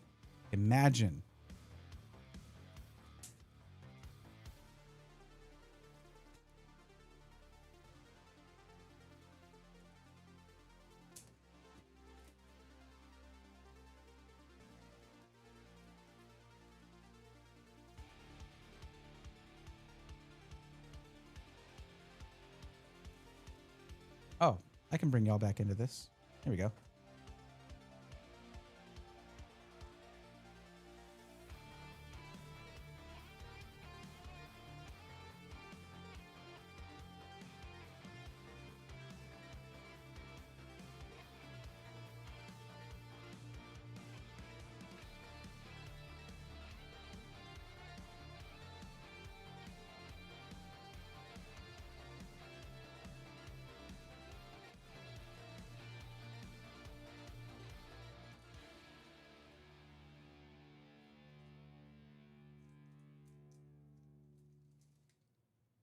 Yeah, I again, having a chase card feels so uncomfortable because there's so many, like the odds of finding not just a really rare card, but the specific rare card that you're looking for. It feels so out of reach. I don't know how these guys can do this for so long, just trying to get 1 card. When it was 2 cards before I traded for that Venusaur, it wasn't too bad, even though I never got it by pulling it. It felt better. It was like, oh, I can get one or the other eventually. But now it's down to 1, and if I pull either of the 2 that I've already pulled or had, that just, I know how that feels. Not great. Not great. That's how that feels.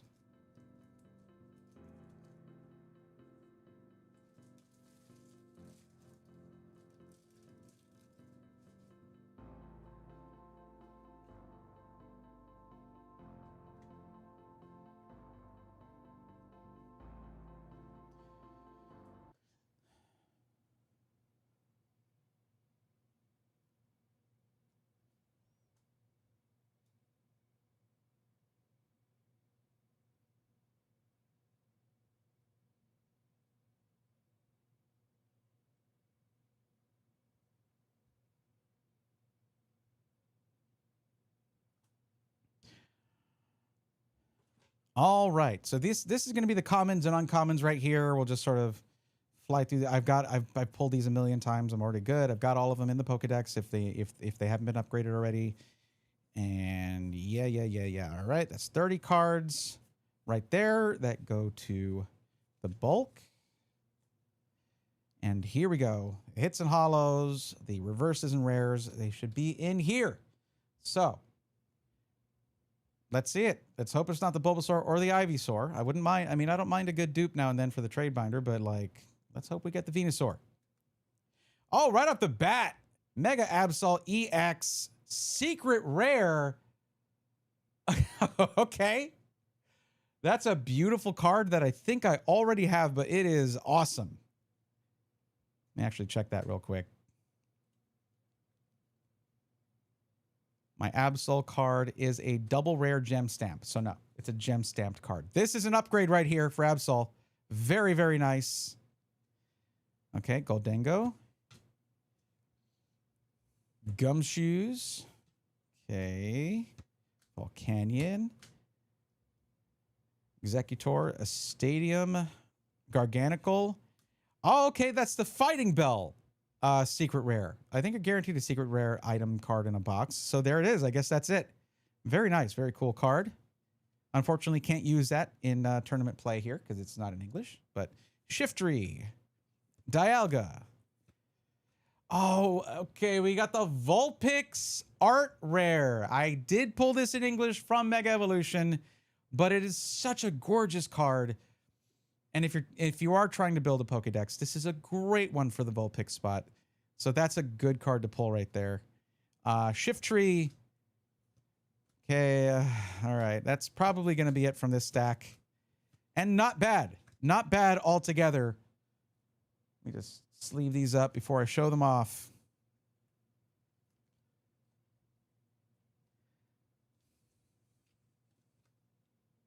Actually, let me show them off zoomed in without the sleeve, so it looks better. Nope.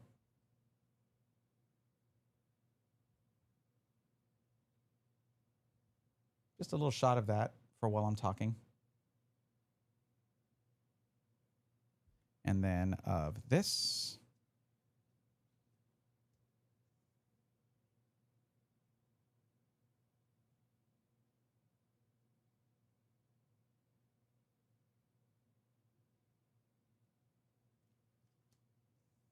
And this is such a beautiful card. Come on.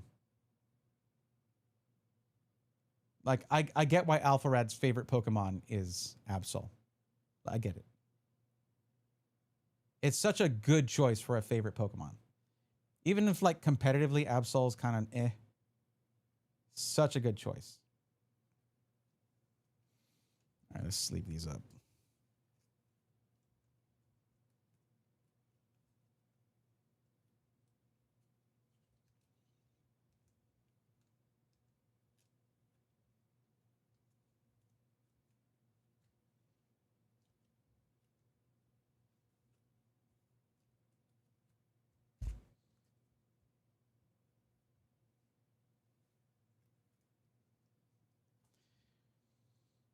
Listen, I know people say the pull rates on these Japanese boxes are not that good. That is not my experience. It's actually quite good. But still, not the Venusaur. So Mega Monday continues. We have a whole fresh box to go, and we'll do it just like we did this one.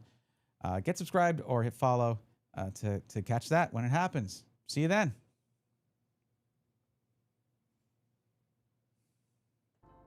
See, that was easy. Ding, ding, ding. Yeah. I always forget how lucky you have to be sometimes to pull some of these cards. Yep. I mean, you think about the odds of pulling one card out of a couple hundred and the fact that it is meant to be rare or else it wouldn't be valuable. It's just, yeah. That's not bad. That wasn't bad for 20 cards to pull from 20 cards, right? Or pull from 10 packs of 5. Okay.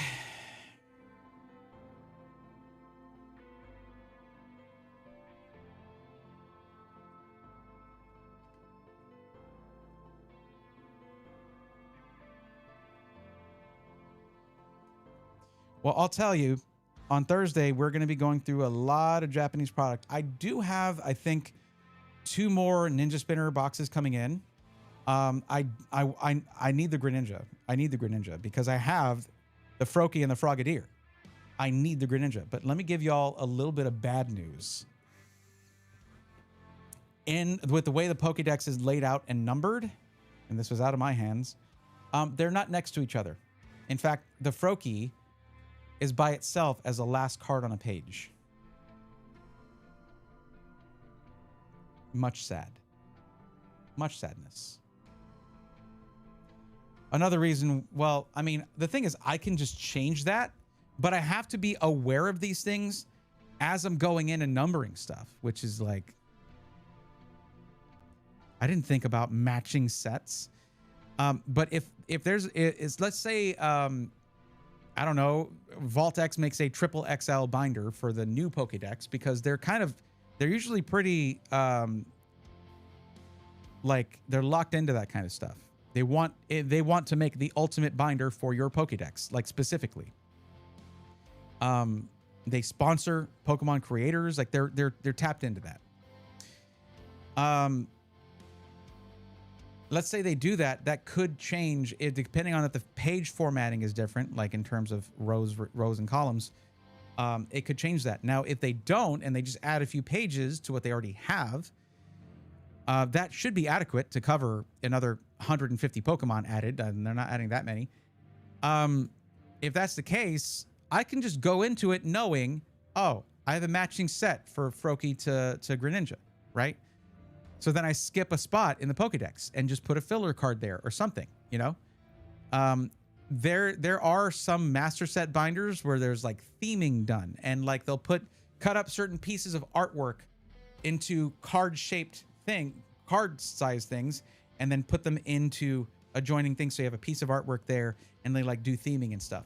That would be cool. I would love to do that. That, or I break up the Pokédex into generation specific binders with full theming throughout, with artwork in there, with all kinds of cool stuff. That's pretty advanced, and it might be what we need to do eventually. That sounds pretty cool, right? Just to give you an idea, let me show you this. This was a Deep Pocket Monster video, and it's an amazing video, okay? It is an amazing video that I think all of y'all should watch if you enjoy what I'm doing here, because the ending is so good. It would be cool, I agree.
So this was collect every Umbreon ever, or Pokemon card challenge. Basically, master set every Umbreon card. But this one, he's done this with Gengar before, and he succeeded in. Well, I'm not going to spoil it for you. But these videos are great.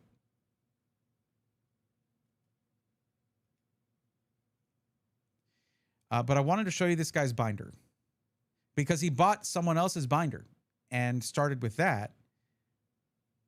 And let me show you what he did with this. Very hard to let go, but like we talked about before, I know it's in good hands. Wow, I don't even know how to process all this. Oh man. Oh, and you have placeholders already. Yes. Yeah, so you don't have to worry about moving stuff around once you find the card you need. So you see the artworks there, like stat cards. Look at that. English cameo Umbreon card, which means non-Umbreon cards that include an Umbreon in the artwork, like this Oracle from Skyridge. You can see there's an Umbreon in the left corner there. And yeah, there's that Pop Series 5 Gold Star placeholder right there. That's the big one we eventually have to find. Oh my gosh, this is incredible. And dude, the colors on this page with the Peeplop style there too, this is so nice. These are all different? Yeah, so one's a reverse, one's a hollow, and one's a non-hollow. Oh, I see it. This was a deck exclusive. I'm very familiar with deck exclusives now. Oh, geez. There you go. Aaron. So that's what I'm talking about with theming. More just having things like that, images to sort of space it out if you're trying to get certain cards next to each other. Look at this. The way you have the Umbreon GX in its standard ultra rare version, the rainbow version, and then the shiny version. With a Pokédex, the whole point is that it's a codex. That's what that means, Pokemon Codex, right? So they have to be in order, but that doesn't mean they have to be next to each other. So if, let's say, I mean, there's binders out there that already hold like 1,200 cards, right? I like the Vault-Tec construction and the way they feel and all that, the materials that they use. So I would like it if Vault-Tec made a larger one to include Gen 10 when that comes out. But the other option is, yeah, Gen 1 through Gen 10. Well, Gen 9 for now. Just separating each one by generation. They can be smaller binders. The XL binder is ginormous. It's huge. But by the time I would need to do this, it would be generation 10 anyway. So that card is really good. It is there are some, so the whole one of the major challenges of this was the cameo cards. Like cards that have Umbreon that are not an Umbreon card. You heard the guy, you heard him talking about it. It's kind of like that Marshadow card that has Pikachu, like Marshadow's coming out of Pikachu's shadow. That for a Pikachu master set, which would be the craziest master set because that is the most cards of any Pokemon, would be really cool. I mean, and that, no, not really. It makes it much harder, is what I wanted to say. It makes it much more difficult. So, yeah, but I highly recommend this video. Y'all got to watch it. I'll even drop a link for it. It's not like he needs my help or anything. It already has 4.4 million views. But for a lot of people, they were like, this is your best video. And I do agree. It's a really, really good one. There you go. Y'all should check that out if I didn't provide enough Pokemon content for you. You know me, trying to help out smaller channels. No big deal.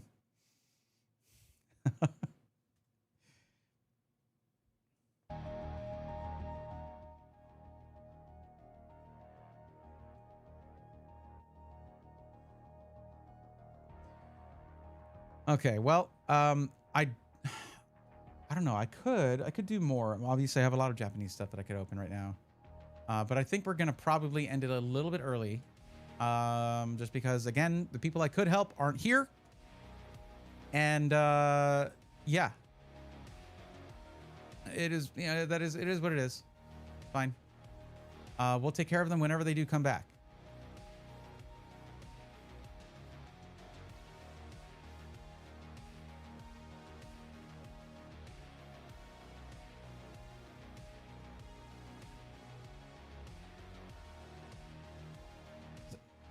Remind me, who was friends with Morse Amalgam again? Was it Natty?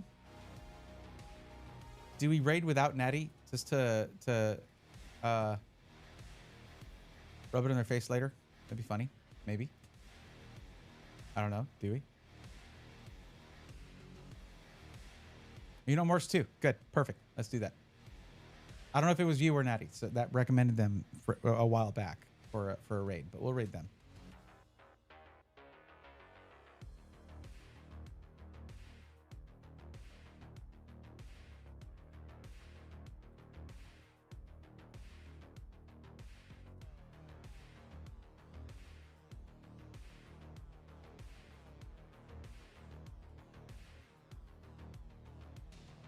All right. Everybody hop in the raid. Drop some emotes if you want. We have the free LGN emote just for followers and the Bray Raid emote if you want to use that if you're subscribed. That's going to be it for this one, though. Thank you guys so much for joining me. I'll catch y'all on Thursday. Might have some new stuff then. Not just the Japanese stuff. We'll see. I'll see you guys then. Take care.